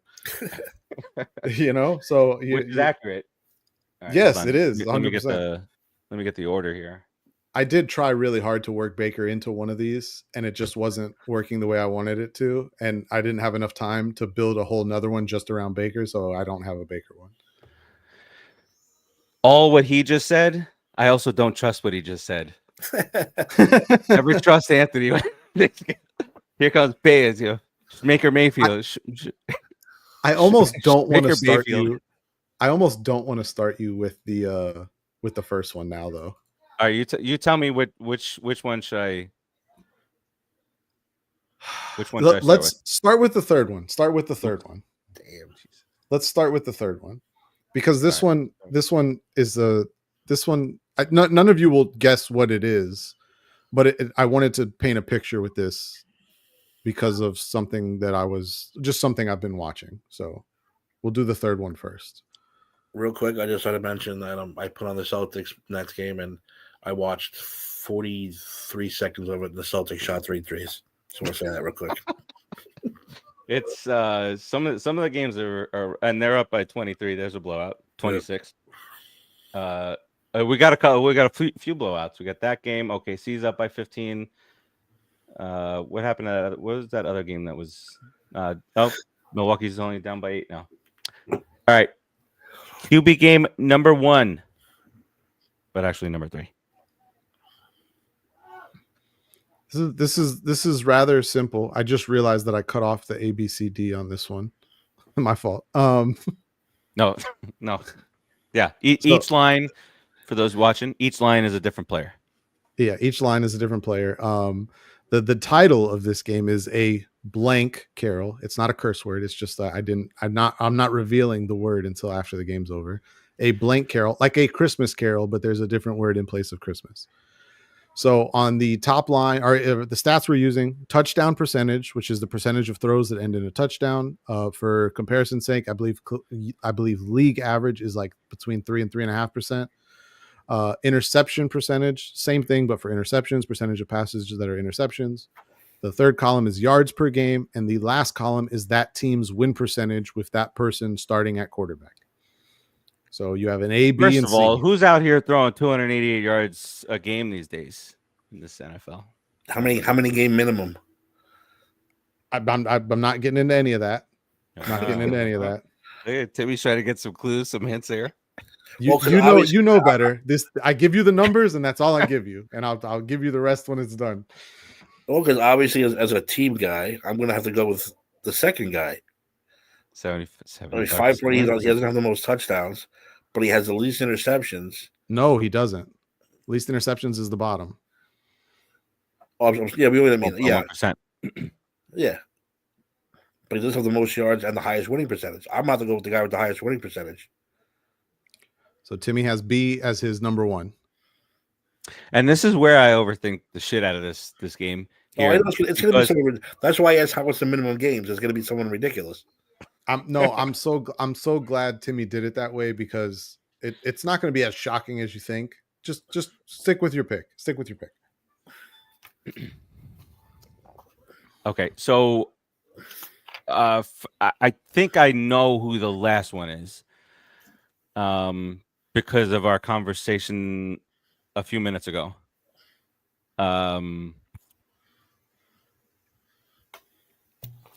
But again, I typically think I know exactly who these guys are, and there's complete opposite.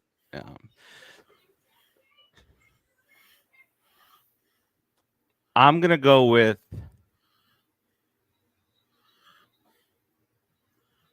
I'm gonna go with A. A. So A is your number one. Fuck you. Fuck you. I'm just asking. I'm just Right, asking. yes. Like I said, this one is not going to be as bad. Okay. No matter who you picked here, it's the same player. These are all Joe Burrow, all three of them. The name of the Okay. game is a Burrow Carol because this is Joe Burrow, past, present, and well, no future yet, obviously, but it's The a little bottom bit one of is this everything year. from Burrow. The bottom one is Joe Burrow from this season. Okay, He's statistically having, not in yards per game, but in every other metric, he's having the best season of his career and the worst win percentage of any season he's been their quarterback. The other two seasons on here are the year that they went to the Super Bowl and the year that they played in the AFC title game and barely lost to go to the Super Bowl. And it's just to point out that, one, what Joe Burrow is doing is unbelievable. And two, I don't think we can give the quarterback, if we can't give the quarterback all of the blame, we can't give them all of the credit either, is all I was trying to say with this. Joe Burrow is, he cannot be playing better than he is playing, and they are losing at a 60% clip. They're losing. So, all three of these are Joe Burrow. This is 2024 Joe Burrow on the bottom, 2022 Joe Burrow in the middle, 2021 Joe Burrow on top. So, Super Bowl year, AFC title loss this season. Timmy, we won. You like I said, this one. I wanted to start with this one because it was Joe Burrow, and as I'm sure you guys have, you've watched him play this year. He is on another freaking planet right now with the way he's playing, and it doesn't seem to matter because the defense can't stop a nosebleed with a tampon right now. So it's bad. As far as what you decide to go with for the second heavy game, flow tampon too. Dealer's choice on this one. You pick whichever game you want for the second one. You can Timmy, pick the first you one pick. or the second one. One or two. Timmy. Tim, you're muted. Oh wait, can I take him? There off? he is. Yeah, I'm back. I'm back. All right. Which you want one or you want two? You pick. Let's go with one. Number Okay. one. This is the fun one. Damn it.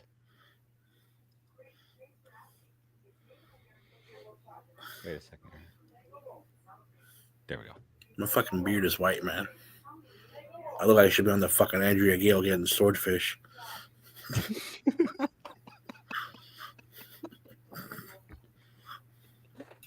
Oh, good stuff there. Me too. When I grow it out a little bit, I have it really trimmed low, but there's a lot of gray and nothing up top. You know. I don't get any gray here. I get a bunch of them up here. Luckily, with the lighting, you can't see them. I So. rock the Santa, that's all. I can be real Santa this year. All right, let's get into this next QB game here. Boom. All right. So a little bit different on the stats this time. And obviously, I remembered the A, B, and C on this one. So 3 players. First category is touchdown percentage. Second category is turnovers per game. So these are quarterbacks, so it could be interceptions or fumbles lost, but turnovers per game. Third stat is passing yards per game. And then, of course, win percentage and rushing yards per game.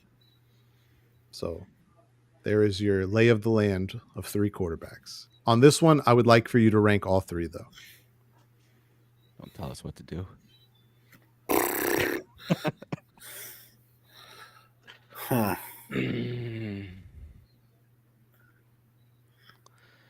Steve, you want to go Tim, first? you're gonna go with A? Winning percentage? I'm about winning percentage. That's all right. There's nothing wrong with you. Pick your number one however you want. So scared of this. The interceptions, the turnover don't matter. They're all even. They're all even. Yards per game are really like close there. And the rushing yards, someone's real fucking slow. And B, I'll go right down the line. ABC. I'll go right down the line. ABC. Okay. We should have like a little theme with Anthony saying like, "You want to play a game?" He's Jigsaw in this scenario. Do you want to play a game? Before you was 3 quarterbacks. Pick the right one. Could be a good quarterback in a bad situation here. There's no right answer to these. I Just know facts. in my That's all there is. There's facts. If I rank Baker, whoever won, and you lied to me about Baker Mayfield, it's a wrong answer. I'm not gonna lie, you're really making me wish I had built Baker into one of these and then said all that anyway. So I because there's targets I feel, and like you'll throw a Daniel Jones one in there to see if Dave will latch on to a Daniel Jones stat, and in my mind I got that Baker thing going on here. So I'm Timmy's not putting A at ABC. number 1. I'm going, and C probably shouldn't be last either. I'm going back, BAC. I'm just playing mind games with myself at this point. This is what's happening. Okay. All right. So who do you want to know first? What? How do you want me to reveal these? Go right down. Quarterback A. I'm gonna know when you're ready. Quarterback A is Bryce Young, since he's been reinserted as the starter in Carolina. He's actually played really well, and they've won 2 of the 3 games since he's been inserted back into the starting job. Quarterback B is 2024 Aaron Rodgers. So that's Aaron Rodgers this season. And quarterback C is the former Pop Culture Pros pride and joy, Will Levis career averages. Former. Wow.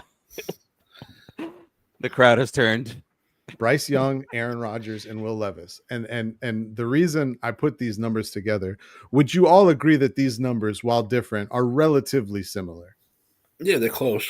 Yeah. So basically what we're the team saying that is surrounds them also, yeah. What we're saying is that Aaron Rodgers is playing like Bryce Young and Will Levis.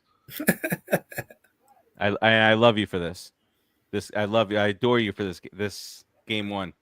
Believe your eyes. I did not build these with malicious intent this week. I'm just trying to present the facts. Well, you all heard that, right? Everybody heard this week. This time. I did say this week. Next time, I'm not making no promises. Next one's going to be fucking out for blood. I promise you that. 'Cause I'm going to have more time on the next one. I didn't have as much time to build this one. So that's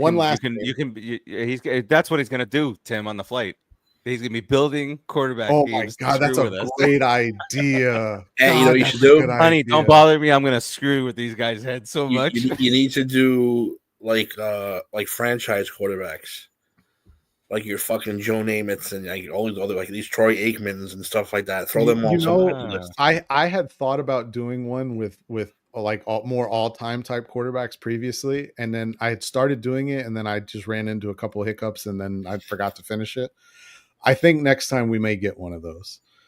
Oh, next time I think we're gonna get one, and it's gonna be wonderful. I can't wait to do that. Wait, back to Raul.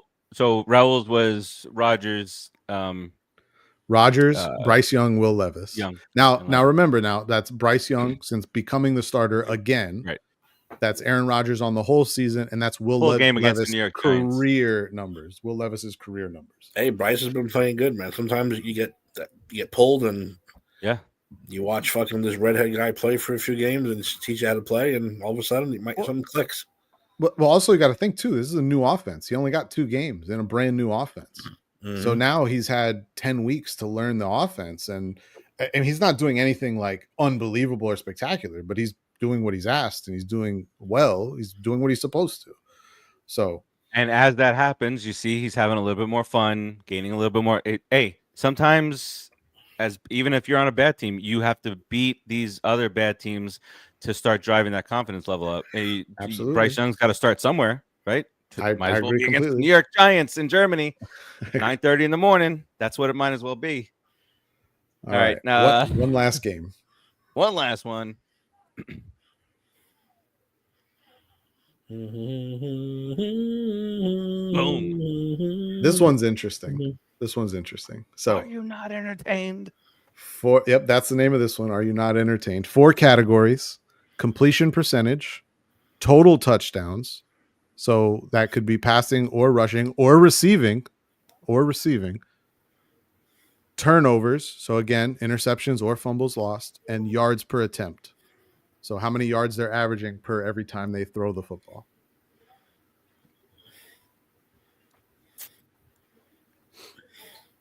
Damn, turnovers is fucking a lot. 9 turnovers for C. I think I know who that is. Not going to spoil anything. But But again, I might not also. you think you know who it is, but then you got to remember, I don't play by any but you have no specific idea. rules. These could be these. What was time that from? frames, you realize on the last game I used 3 different sets of time frames to produce those stats. Oh, I know. I can't. That's what I'm saying. I overthink these games. What's that from? You think you know, but you have no idea. Something like a million things. No, it's not a million things. I don't like yards per average percentage. I mean, just based on turnovers, you want to go with D. Yeah, I didn't give you win percentage in this one, and I'm not going to lie, Tim. You bastard. Since I know you strew towards win percentage now, I'm less likely to use that again. But even turnover, only 1 turnover is very attractive.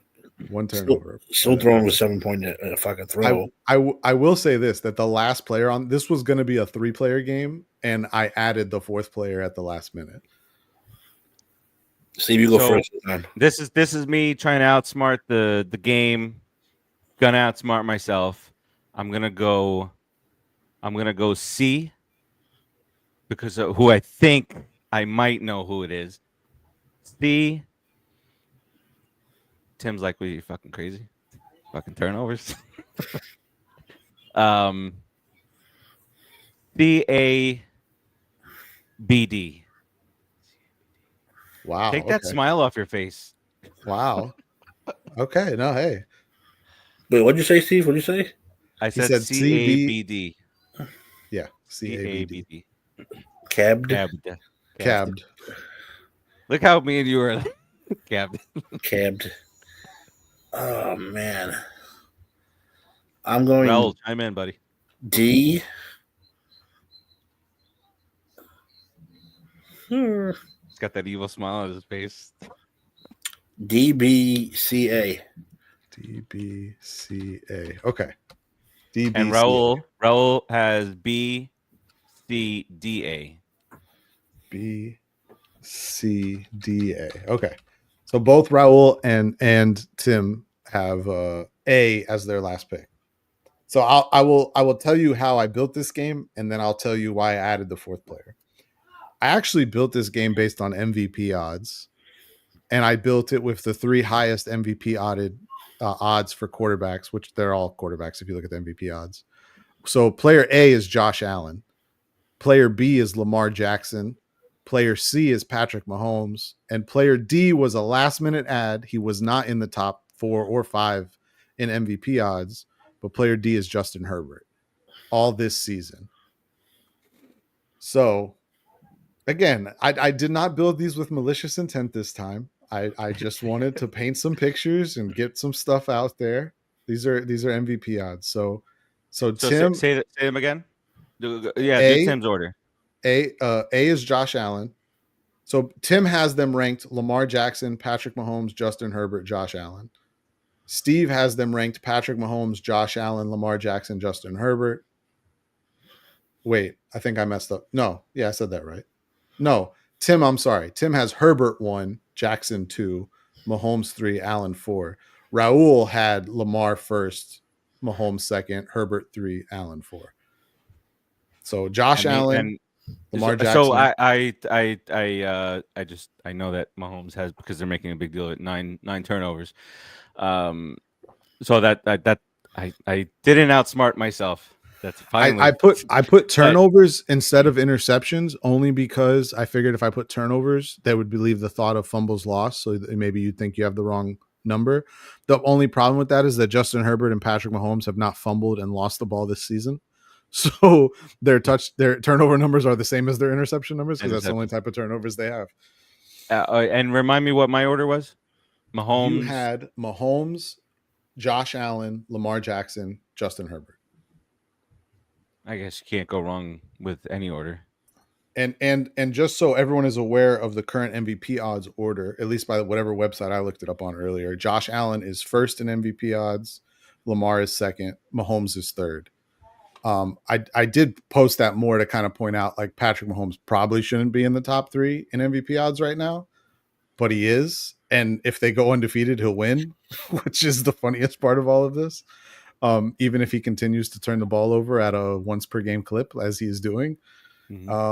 Meanwhile, Josh and Lamar are not turning the ball over, but once every I guess it's once every 2 games, and Justin Herbert's once every 10 games right now. So yeah, right, 1 in 10. Yeah, Herbert's been fantastic. Timmy, you had stepped away for a moment, but Ant was talking about the connection that Herbert has with his new head coach and how it ruined our plan. The Bulls won. Fuck off! Beat the Knicks by 1. Hey, at least your head coach didn't call a timeout that he didn't have to end the game. Timmy, did you see that? And who was there in the crowd? It was great. What happened? The same thing. So Eric Spoelstra, head coach of the Miami Heat, called the timeout in overtime without having timeouts in a tie game. It was a tie game at the time, right?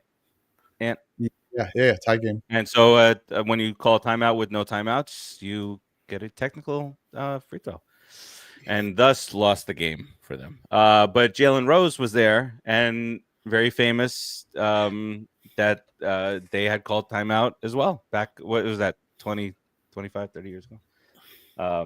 That was fun. Before we go to our world famous Week 11 picks, I want to get your quick take on what's going on with the whole Michael Strahan, not patriotic. Have you guys seen this? Am I just? I think it's dumb. It's his father is a veteran. His father was in the army. He grew up on army bases and stuff. I don't think he was being disrespectful at all. They said somebody said that he was protesting by not doing. Come on, guys. This is like you're following the dude to his house. I don't always do this. Sometimes I put my hands behind my back. All right, I don't do it all the time. As long as you're standing and the hat is off. Yeah, that's the way I've always handled it. I mean, I'll take my hat off. I guess sometimes I'm just thinking about this and put the hat here, but hat off, standing. That. I think it's stupid. I think it's absolutely stupid. The big deal that they're making. Going to the guy's house, Timmy. It's Michael Strahan. What are we doing? We live in the world of vultures. Do you have a different tale? Are we too blinded by our love? I'm with both of you on this. Someone's got to be offended by something. It's the way of the world now. If you do something, someone has to automatically be offended by it. But this was like crazy, like people going crazy about this stuff. I think it's nuts. Dumb. And he put out a video today that they did a 2-hour show where they talked about the veterans and the love for the veterans. He met with them. Come on, it's Michael Strahan. He's not doing that. It's like before you do that, do the research. Oh yeah, his dad was in the army. Oh, Michael Strahan grew up on army bases. That's where he started playing in Germany. Oh, it's like idiots. He's not against veterans. So dumb. All right, let's get into it. Our world famous Week 11 picks that we don't have a jingle for yet. What's Dave doing? Dave, make us a jingle for the world famous picks. We have a pretty decent slate of games. There's a couple of very, very, very lopsided lines here.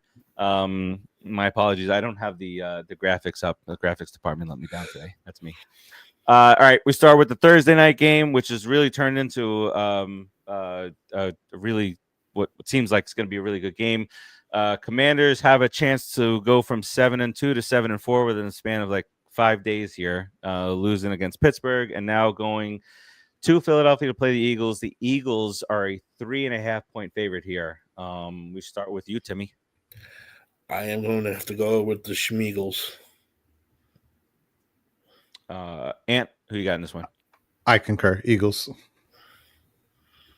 That is not you, Dave. Eagles. I'm going to go with the Eagles as well. What's the order that we pick in locks this week? Oh, let's do that. Standings from last week. Thank you very much for the reminder. Ant, you and I both went 10-4 last week. Good showing. Good showing there. Tim, Dave, Ed all went 9-5. That leads us. I trimmed Ed's lead that he freaking took on me last week from 2 games to 1 game. So overall standings now Ed in first place by 1. I'm a game out. Ant, Timmy's 5 out. Ant and Dave 6 games out. So the order Dave and I are for tied our now? Dave and yes, that is correct, sir. You're Thank you. moving on up. Moving on up. I'll be honest with you. That's the only person I'm worried about. rivalry at rivalry year. All right, so for the picks for this week, as far as locks are concerned, which Ant, you are 100%, sir. Since we think we all started keeping track of this in week 3, you are 100%. Melo has 3, took 3 L's on his locks. Timmy's got 1, and I have 2. Ravens screwed me over that a few weeks ago. That's why I picked them last. So you would get the first pick at lock, and I get the second pick. Yep. So I'll get then you, then Tim, then Dave. That's how it works.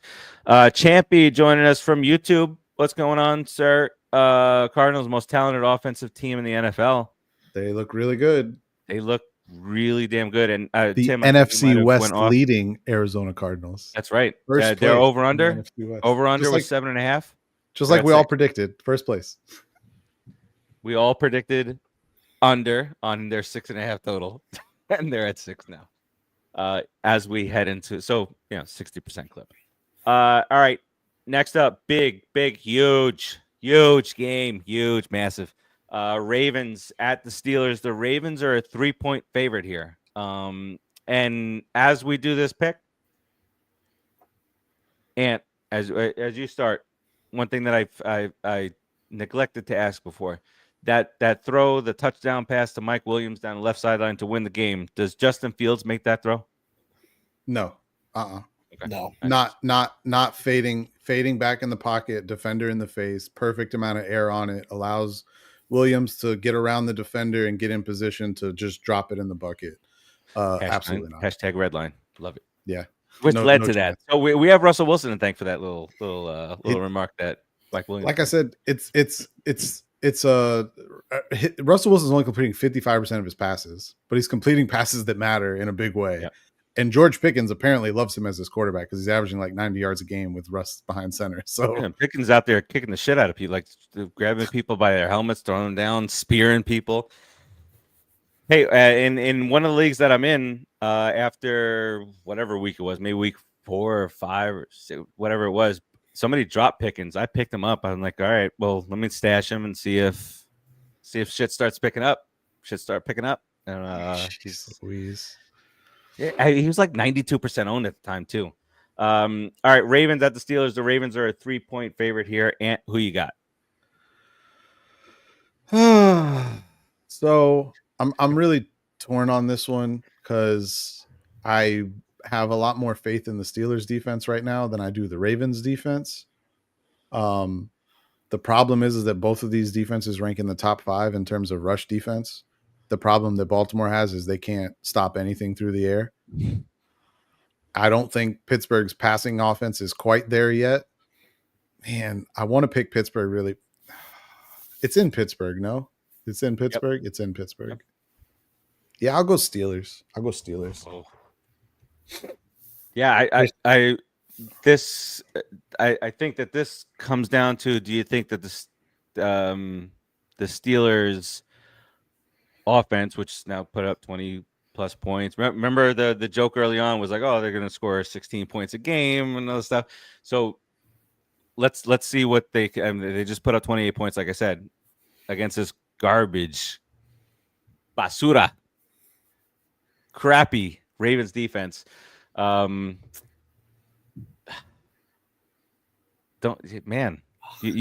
make it.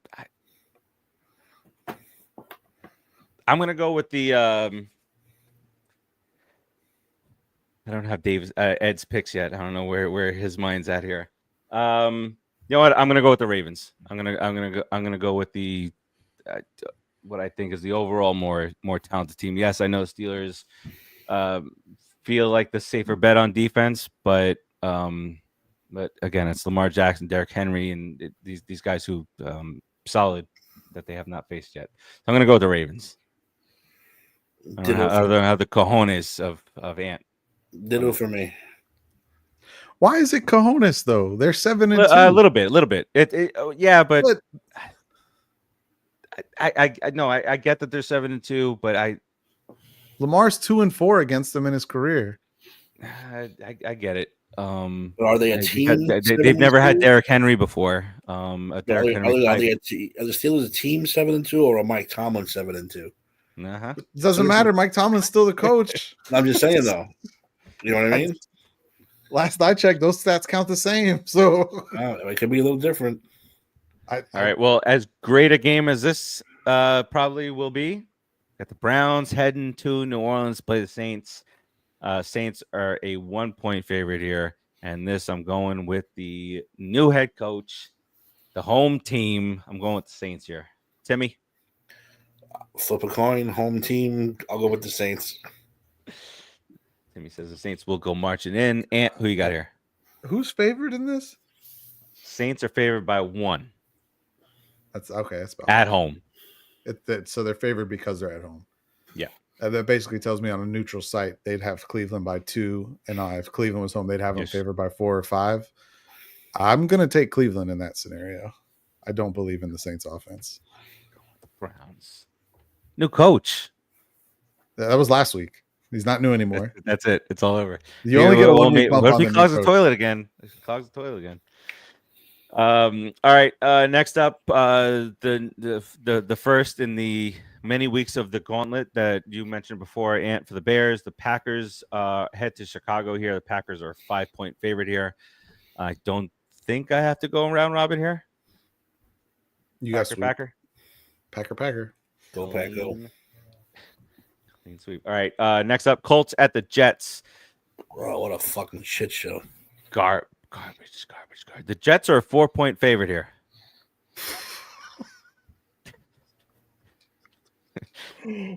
Oh my god! I love this. Should be just a pick'em game. That's where I think it should go. Timmy, who you got here? I don't know, man. They fuck me every time, these goddamn Jets. Oh god, this makes my head hurt. You know what? I got one more in me. Just because they're home, give me the goddamn Jets. The Jets. That's Timmy's pick. Ant, who you got here? Colts. With confidence. Confidence. See, I want to take the Jets. I don't want to take the Jets, but I feel like I should take the Jets. But then I also feel like Richardson's going to be like amped up, and he's not going to be tired this week. Yeah. This is a shit show here. You want stats to help you make your decision? What do you got? The Jets are the 7th worst defense in football against the run. Anthony Richardson starting. Jonathan Taylor's healthy. Just pointing things out. Let's go with the Colts. And they lead also, I don't want to miss tackles. Timmy, you gonna stick with the Jets? This is the last straw. All right. Next up is the biggest point spread of the week. I'm not asking who you got. It's the Jags at the Lions. Do you guys know what the line is? Do you want to care to guess? 12.5. You both said 12.5? Look at this. Yeah. Look at you guys. It is 13.5. Close. Did it start at 12.5 and go up? I didn't see. To be honest, I just pulled it today before the show. When it comes to the Lions, Timmy and I we're in sync on Man, you're like 12.5. Bam. That was not rehearsed. This is not like the what segments of the Pat McAfee show. We're better. Just kidding. We like Pat McAfee on the show. All right. Next up, the Rams, who just suffered a shitty ass loss at home to the Dolphins, now head to New England to play the Patriots, where they are a 4.5 point favorite. Are the Rams? Ant, we start with you on this one, I think. You going with Patriots again? They can start to pay you if you pick the Patriots again and they win and they beat the Rams, they got to put you on payroll. And I don't know what you're gonna do. You're gonna go into the stroll in the Foxborough with the little Patriots logo. You're a Dolphins fan. You got to. I'll never do that. I'll never do that. But paid, Ant, paid. Okay, maybe I will. I didn't hear the paid part. My bad. There's not many teams gear you couldn't get me to wear if you're paying me for it. Just one, really. There's only one team's gear I wouldn't wear. So, the Rams are healthy though. So do not get you an Aaron Rodgers jersey, is what you're trying to say. You give me a Packers one. All right. Back with make Aaron Rodgers great again. All right. I am not feeling as confident. I paused on it. But I am going to go with the Rams in this one. Yeah, going with the ding dongs. I too shall go with the ding dongs. Timmy. Yeah, give me the Rams. All right, we stick in the same division. Next up, Vegas. This is like the two really happy cities people don't like to go to party. But Vegas heads to Miami. So Vegas gonna get into some shit in Miami. I don't know. The Dolphins are a 7-point full touchdown favorite here. And who do we start with? You're starting with me. Start with me here. I don't know about the point spread, but I'm gonna go with the Dolphins here. Tim? Yes. Give me the Dolphins at home. Give me the Fins, says Timmy. Ant? Yeah, I know how this story goes. This is the point of the year where I know we're not making the playoffs. So we win a bunch of meaningless games to worsen our draft pick, fucking us in the long run, as we've done for my entire lifetime. The Dolphins. Going with the Dolphins. All right. Yes. All right. Next up, the Vikings head to Tennessee to play the Titans. Will Levis is kind of playing the rest of the season out to show how great he is to He's the auditioning Titans. For his new job at Pop Culture Pros. Hey, with open arms, baby. Let's send him the clips. Come on, join us. We couldn't get Belichick, but we'll get Will Levis, baby. Yeah. Vikings are a 6-point favorite in Tennessee. Vikings clean sweep. Hands raised. Yes. Yep. Well, Vikings clean sweep. Listen, folks, we don't waste your time with these nonsense games here. Just go ahead, Vikings. Next up, Falcons. Kirk Cousins heads west to play the Denver Broncos. Bo Nix. The Broncos are a 2.5-point favorite here. Timmy, who you got? Falcons, Broncos 2.5 favorites. Yeah, this is a bullshit game to pick. I don't like It's another one of those fucking games. Full-blown trap bullshit game. The Falcons are my new mush team. Oh, don't do that to Kirk. Oh. If I pick them, they Kirk lose. does it to himself. If I pick them, they lose. If I don't pick them, they win. So let's. Fuck. You know what? Watch this shit. Give me Denver at home, baby. Give me the Give me Broncos. Denver at home. Give me the yeah. You're talking about the Falcons there. The mush. Give me the Broncos. I'm with you on it. They're at home. I don't know. Cousins coming off that's a bad loss last week. I don't know that they'll be reeling. They got the altitude. I'm going with the Broncos. That's a sweep. That's a Nice sweep. Wow. Look at us go. Seahawks head down the coast to play the 49ers. Whoever they're playing, I'll take. 49ers are a 6.5-point favorite here. Clean sweep. Definitely. Clean sweep for who? I don't. Wait, whoa. Wait a second. What are we doing? What's happening, Ant? Where are you going with this? You guys are all taking who? 49ers. Oh, okay. Yes. Yes. I For don't know some if we'll reason, the get a way you clean said sweep that, I when- thought you were taking Seattle. I'm like, wait, why is that? Would that be a No, clean no. sweep? Wait a second. Time Absolutely out. not. Time out. I took the under on Seattle and Tampa for reasons behind the center. Also, Gino Just has hater. never beaten the Niners, by the way. So, Gino's And beating what's himself. what's Yeah, what's Gino's worse back. what's Gino. worse about that is that he's lost all of those games by 8 or more points. Just throwing that out there. That's spread, baby. 6.5. Let's do it. All right. What could potentially? I talked about some of the good game. Commanders and Eagles, Ravens, Steelers. We got Chiefs at Buffalo. This is it. This is the shot. Buffalo Bills are favored by 2 here. Timmy, by the way, how is this not the Sunday night game? Yeah, I don't know. We got a good Sunday. Wait, we got a good Sunday night game. Calm down. It's fine. It's fine, but it's not Chiefs. Oh, Bills. what do you mean it's fine? It's two of the best quarterbacks in football duking it out on Sunday night. Calm down there. I know, but they got the rest of the teams that plays too. Listen, And nobody wants to watch a 17-13 Chiefs Bills game on Sunday night. Of course Give we do. Give me the 38-35 Bengals Chargers game on Sunday night. That's what I need. You think the Bengals are going to put up that many points on the Chargers defense? They put up that many points on everybody else. Why not? Let's see it. Oh, we're getting ahead of ourselves. All right. But wait, I Chiefs didn't say and the Bills. Bengals are going to put up 38. They're going to put up the 35 in that scenario. Ah. And then Timmy will find out on Tuesday night or at the start of the show here that they lost. Yeah, Dude, exactly. wait, the Bengals lost? I was like, really? Joe Burrow threw for 400 yards and 5 touchdowns and they lost? Yeah, that's how it goes in Cincinnati. Horrible.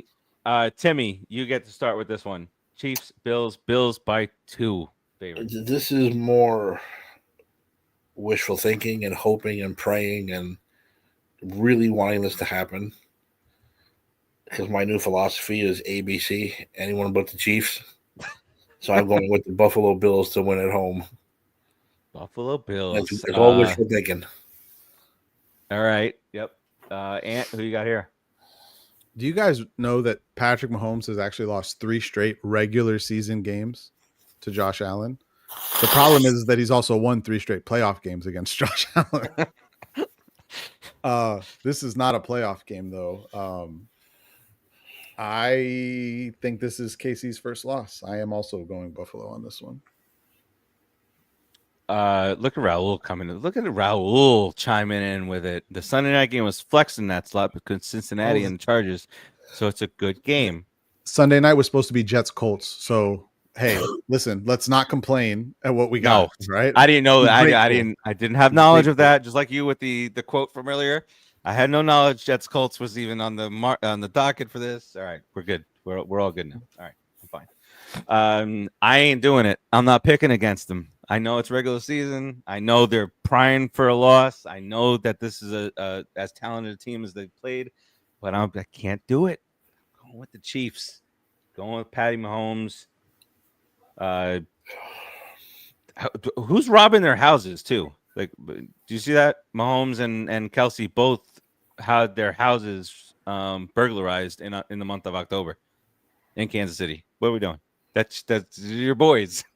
They both live in like secured neighborhoods. That's interesting. Wasn't enough. That's an inside job. Yes, it was Taylor Swift. It was the Swifties. It's their best friends doing it.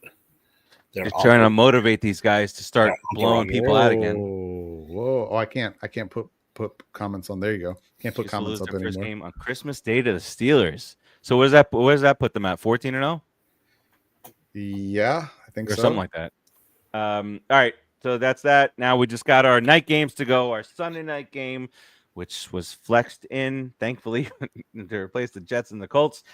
Bengals at the Chargers. The Chargers are a 1.5-point favorite here. We talked a little bit earlier about how great Herbert's been playing, how the head coaching clearly matters in the NFL. We start with Ant on this one. Bengals, Chargers favored by 1.5. We really have Wednesday games this year for Christmas. Wow. Okay, we do. Yeah. Interesting. We got 2 Christmas games on a and Wednesday. they're on fucking Netflix. What the fuck? Yeah. Yes, this is a big thing. They're actually two really good games too. Chiefs, Steelers, Ravens, Texans. Holy shit! Yeah. What a Christmas day that Netflix, is, baby. Look, and Netflix within the span of a week will have 2 NFL games live, and then Raw kicking off on Netflix. It's like 2 weeks, but I get what you 2 mean. weeks, the span of 2 weeks. Yeah. All right, who you got here? I got to go back to this week. Bengals, Chargers. Bengals Chargers. Thank you. I was like, wait, what game was it? I have the schedule up. I just couldn't figure it out. You know who I'm taking. I'm gonna have to ask you. I don't care how much they lose. I'm riding them. I say this with all the love in my heart. The Bengals lose this game because this is the tour that gets Zach Taylor fired, which is what we all need for Joe Burrow to succeed. Joe Burrow of the Giants. We're on to the next one. Herbert screwed us over here playing so damn well. Defense screwed us over playing so damn well. Joe Burrow's over here putting up ungodly numbers, and you're thinking they're going to trade him. Daniel Jones in a 1. Who says no? I would cry. Anyone who's not the Giants. I would cry if that happened. I would literally cry. Tears of joy. The other teams in the league would cry because they could have offered more. I would have crawled into a little ball and just cry like, "Oh my god!" Let's ask a serious question right now. If the Bengals did want to trade Joe Burrow right now, if they just said we obviously can't win with this guy. It's clearly his fault. We're trading him. 10 years, 5 first round picks. 5 to 10. It's just listen. It's a giant, right? It's supply and demand. So that's coming Giants, from. I get it. We're coming from a team that's only won 2 Super Bowls in the last 20 years. How terrible! Don't do that. Don't do that.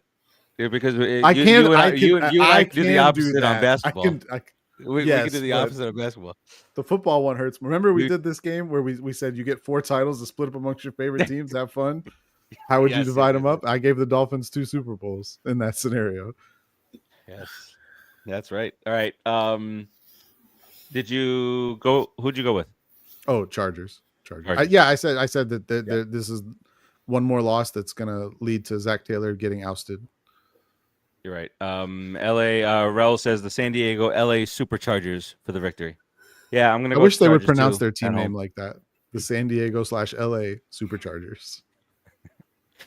Like back in the day with the Los Angeles Angels of Anaheim, or whatever the hell it was. Oh, the stupidest fucking shit I've ever heard. Dumb. All right, now away from LA. Our amazing Monday Night Football game. Texans. Battle of Texas. Sweep. Texans are up to. I thought I saw 5.5 earlier, but it's 7 a couple of days ago. But it's 7.5 now for the Texans. So wouldn't that it be funny seems like Jerry put the curtains up for the Monday night game. Okay, the Texans are all gonna be. There you go. You wanted the curtains. You got the curtains. And we were all smoke shields and shit, just to make sure. Man, we're going crazy Texans. shit. The real Texans. A clean sweep for the Texans is what we got here. All right, the real team of Texas. That's right. All right, wait, go back through for locks real quick. Stafford is next quarterback. Raul, Stafford is the next QB for the Giants. I love Stafford. I don't think that's right for you guys, though. I would hope you guys don't do that. There was 3 rumors from being competitive earlier this season. I remember when the Giants had won a couple of games. Remember that? Stafford to the Giants. Stafford to the Cooper Cup. Cooper Cup's not come back. All right, locks. I'm off the old Herbert thing. Now I'm off Joe Burrow for the Giants. Let's get on. Yeah, let's do it. Timmy. Let's start a petition. Do it. I will bleach my hair blonde if he finds if that. I can't say that. Now I want it. Now I want it to happen. You gotta bleach your eyebrows. Guys. Trade him to the Giants. Bleach the eyebrows. The beard? No, that might send a bad message. No, I'll go all fucking peroxide M&M white if we got it. Oh my god, I need it. And I'll buy a jersey. All right, my lock for the week is going to be the Green Bay Packers over the Bears. Yes. That means you left me the Detroit Lions. Thank you. I appreciate it. Oh, you're second. Lions. In fairness, that was my backup game. I was going to pick. We would have just couple. This is the reason why you strive to get the top records. You get this low hanging fruit. Timmy, Yeah, you're locked. those are both of my teams, you bastards. All right. Some other options. You got 49ers, maybe. Minnesota. The Colts. Say your team, man. Say your team. Give me the Vikings.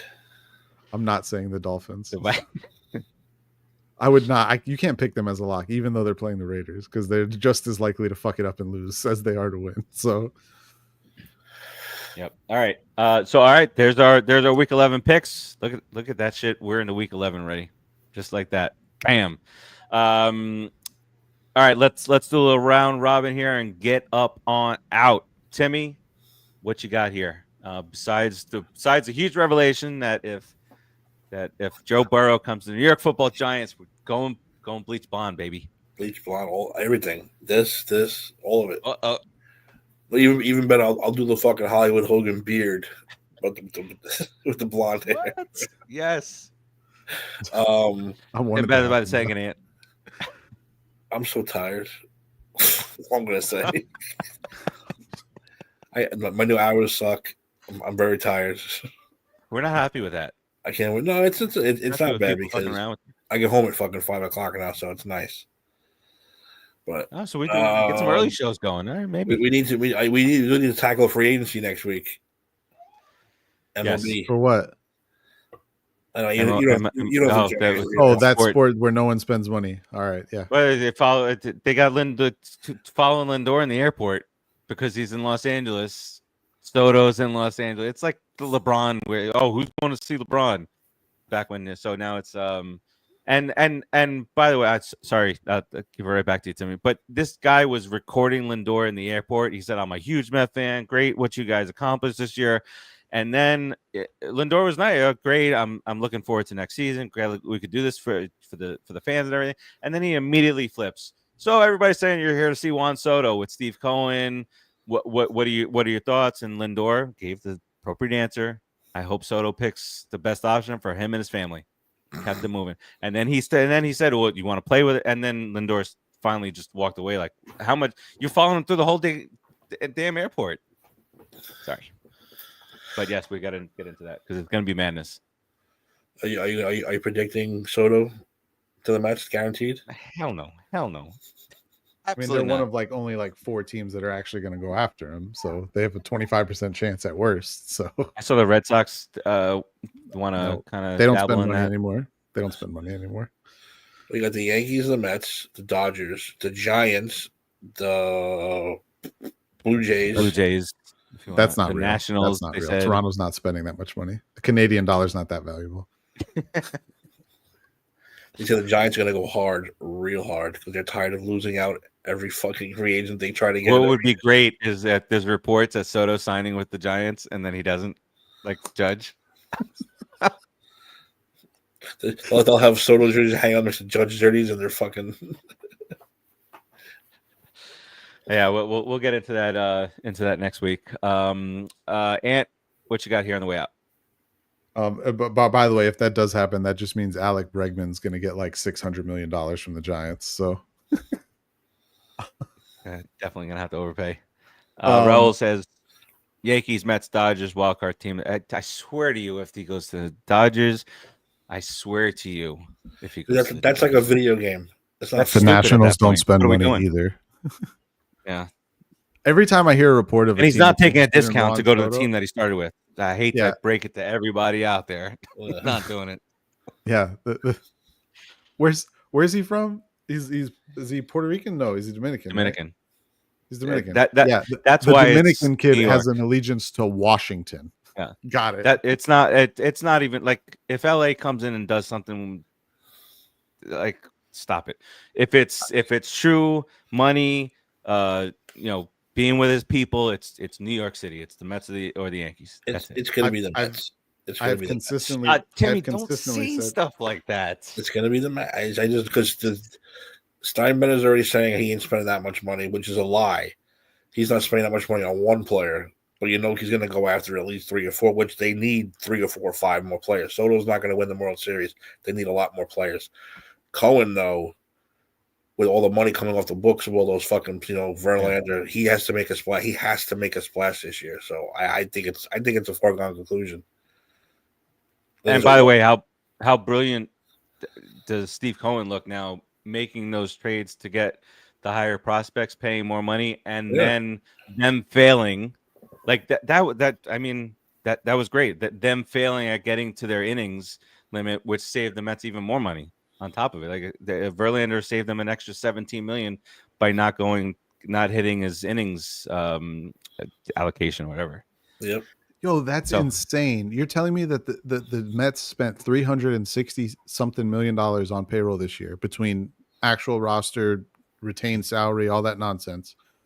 And then next year they only have 100 it's projected 150 because that's counting arbitration projection. So 150 projected. I'm gonna have to agree with Timmy here. I think we can stop it. Officially put the Mets as the heavy favorites. Don't do that. To sign Stop! Why? Stop it! No. I'm saying it. I'm not listening to you guys. He's gonna walk. You don't have to. He's gonna walk into City Field. Cohen's gonna hand him a blind check and go. Whatever. He's gonna have Jerry Seinfeld there with him. He's gonna have Seinfeld. He's gonna have that fat guy who's always screaming. They're gonna have him there. They're gonna George have Costanza. No, the fat guy. Oh, no, but he's a Yankees fan, isn't he? No, the fat guy who screams a lot. Frank the Tank. I know you're talking about. Yeah, that guy. Get him out of there. I was being sarcastic. They're gonna have Kevin James. They're gonna have all of them come in. Every Mets super fan is gonna come rolling in. Chris Rock. It's like the whole. Does Adam Sandler root for the Mets or the Yankees? He's a Yankee fan, I think. Is he? Okay, I was just curious. I know, but I don't think he's a hater of the Mets. He's definitely a Jet fan. Man, I don't like either one of you guys for that. That's what I'm going to be thinking about. I'm going to be dreaming of Soto and the Blue and Orange. Listen, the Yankees had their shot. They gave up nothing for him. To go to the World Series with him. It was fine. But I truly don't like the way. See, but you too, Timmy. You don't. I mean, obviously you're a Yankee fan, but you don't mind that the Dodgers won the World Series. No, because my dad was a Dodger fan. Yeah, because exactly. I have a Dodgers tattoo on me, for Christ's sake. I can't get that mad. I have a problem. I have a problem with even though it's the Yankees, another team beating the Mets and then the Yankees back to back. I don't like it. I don't like it at all. They were unstoppable. Did you have a problem if someone beat the Jets and the Giants back to back? And you want to know how I see it, Steve? I think I said this to you before. I said both teams. I call them the from Clerks. I call them both teams are the Dantes of the fleet. They didn't deserve to be there that day. They did. They weren't supposed to be there. I don't think both teams. I think the Mets overachieved, even though they had the best record going into the playoff the last few months. The Yankees definitely didn't deserve to be there. I'm sorry, they had so many holes in that lineup and that pitching staff that I was like, really? I couldn't. When they went to the World Series, I was like, really? Holy and then I was surprised at the defense. Yeah. What did you make of some of the comments that some of the Dodgers players made about their defensive woes and base running mistakes and all that stuff? No, it's true. Like, what are you gonna do? Deny it? Yeah, their heads weren't in it. Their heads weren't in the game. I don't know why. Throughout the year, they had a lot of those issues though, and they never really seemed like they were doing anything to address them. I mean, they made the World Series still, so it's obviously a huge accomplishment. But it kind of felt like you said, they kind of felt like they were spot on with those comments. I mean, yeah. And then you got Volpe as a Gold Glove finalist, but Lindor wasn't. Yeah, I have a problem with that. These awards aren't real. Stop. I know, but it's just like it just doesn't make any sense. And I hate to say it too, though, the teams that would have beat the Yankees early got wiped out by luck by Kansas City and Cleveland. Yeah, you guys. Well, who'd you face in the first round? Kansas City. And then you had Cleveland. Yeah. So your first real test was the Dodgers. If you broke the Yankees down position by position, first base crap, second base crap, shortstop Volpe's okay, he's up and coming. Third base Chisholm was great, but he's not a third baseman. Right. Our outfield's okay for the most Chisholm part. Turned out really well for you guys. Yeah, no catcher. And then you got like one really good starter, the rest maybe C or D levels. An okay bullpen and no closer. Really, did they really deserve to be in the World Series? No. Raul No, will go the no, opposite. they won't. I don't buy that at all. It's happening. Okay. Yo, I don't buy George's kids ain't spending that much money. I don't buy the 10 years. I buy it's gonna be like 15 years, something stupid like that. You're talking like 13 to 15 years. But again, we'll see. Now, the one thing that really concerns me is what if this guy Soto, which I don't think, but again, these players are now starting to think more towards the future. What if he doesn't do as much of a deferred contract, but defers his contract like Ohtani did? But Ohtani's deferring what, $60 million a year. Listen, I'll be honest with you. After that Ohtani deal last year, which caught a lot of people by surprise, no one was expecting a deal to be that heavily deferred. You know who's going to be at the front of the line offering stupid amounts of money and deferred money? The guy who owns the Mets. That too. Yeah. It's a smart model to follow. Why wouldn't you're going to come play for my team and make me billions of dollars today, and I can pay you hundreds of millions later? Sounds like a win to me. Oh yeah, yeah. That's what I'm saying. That's like the model that Los Angeles built. But because Ohtani did that, so Soto could do that as well. And yeah, but I think this is where I honestly think that I think the Dodgers opened up a Pandora's box that's going to hurt them in the long run, because you're opening up a lot more teams to compete with you dollars wise if you're going to be able to defer money like that kind of money. Yeah, their payroll in 2035 is going to be $850 million, and it's going to be all players that don't play for them anymore. Hey, didn't Mookie Betts do, again, not to the extent that Ohtani did, but I feel like Mookie Betts did a bit of a deferment. I mean, it's the right move to make when you got that big of a contract. Why not do that and set your entire family up for billions of generations?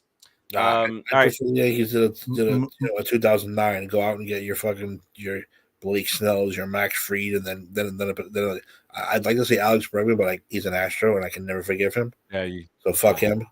But a player like that, get 3 of those players instead of the one guy. Yeah, so Moneyball, baby. Mookie's deal at a higher level. Yeah. Mookie's deal was 12 years, $365 million. He makes 245 of that while he plays for the Dodgers, and then he makes the other 120 in the following 11, 12 seasons. Basically makes $10 million a year every year for 12 years after his deal's up. But the Bobby Bonilla thing is going to be minuscule, like that. It already is. Yeah, I know, but it's the most celebrated still. Are we going to have an Ohtani it also day? spanned like 30 fucking years. That's why. That's the will. Bobby Bonilla stopped playing baseball in like 2001. He's still collecting fucking checks. What a smart guy, man. It's playing cards in the World Series, in the playoffs with Ricky Henderson. All good. Yeah, he was a great guy throughout his career. Which, by the way, even though I know he was more well known for being a Met than a Marlin, he won a world title with us. So I always love Bobby. He didn't deserve it. And I'm not trying to rub you. He hit some big. He had a big home run. I don't care. Stop it. He was wonderful person. Love Bobby Bonilla. What? Nobody's ever said that in their life. Love Bobby Bonilla. Won World Series with the Marlins, man. What's not to love? All right, with a team full of players that weren't from the Marlins Dalton, franchise. baby. Darren Dalton.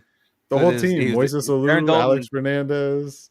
Darren Dalton was like 37 years old with 85-year-old knees when he got to I fucking love looking this up. It's actually funny because they did have several players that were longtime Marlins: Charles Johnson, Luis Castillo, Edgar Renteria. Those were all Marlins players. Don't mention Luis Castillo on the show ever again.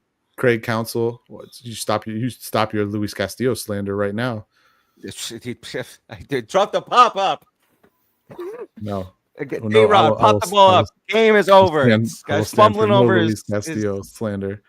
What year was that? It's 10 times worse for Mets fans because it was A-Rod. 10 times worse because it was A-Rod. Yes. Well, that was the game. Ball game over. But I tell everybody, I was watching his footwork. I was like, he's dropping the ball. And he dropped the fucking ball.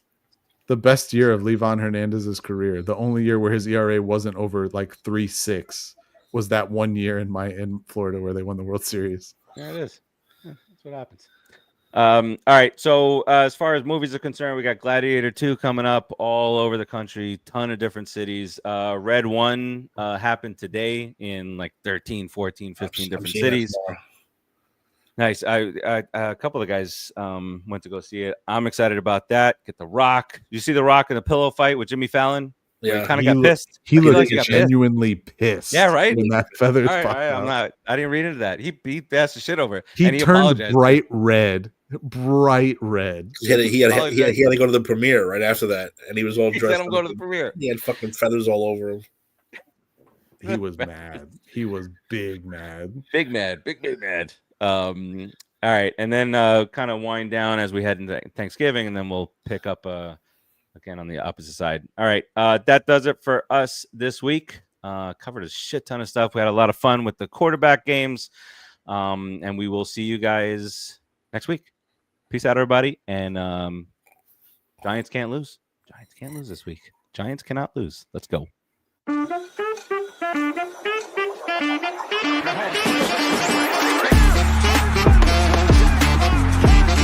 Soto, high fly ball.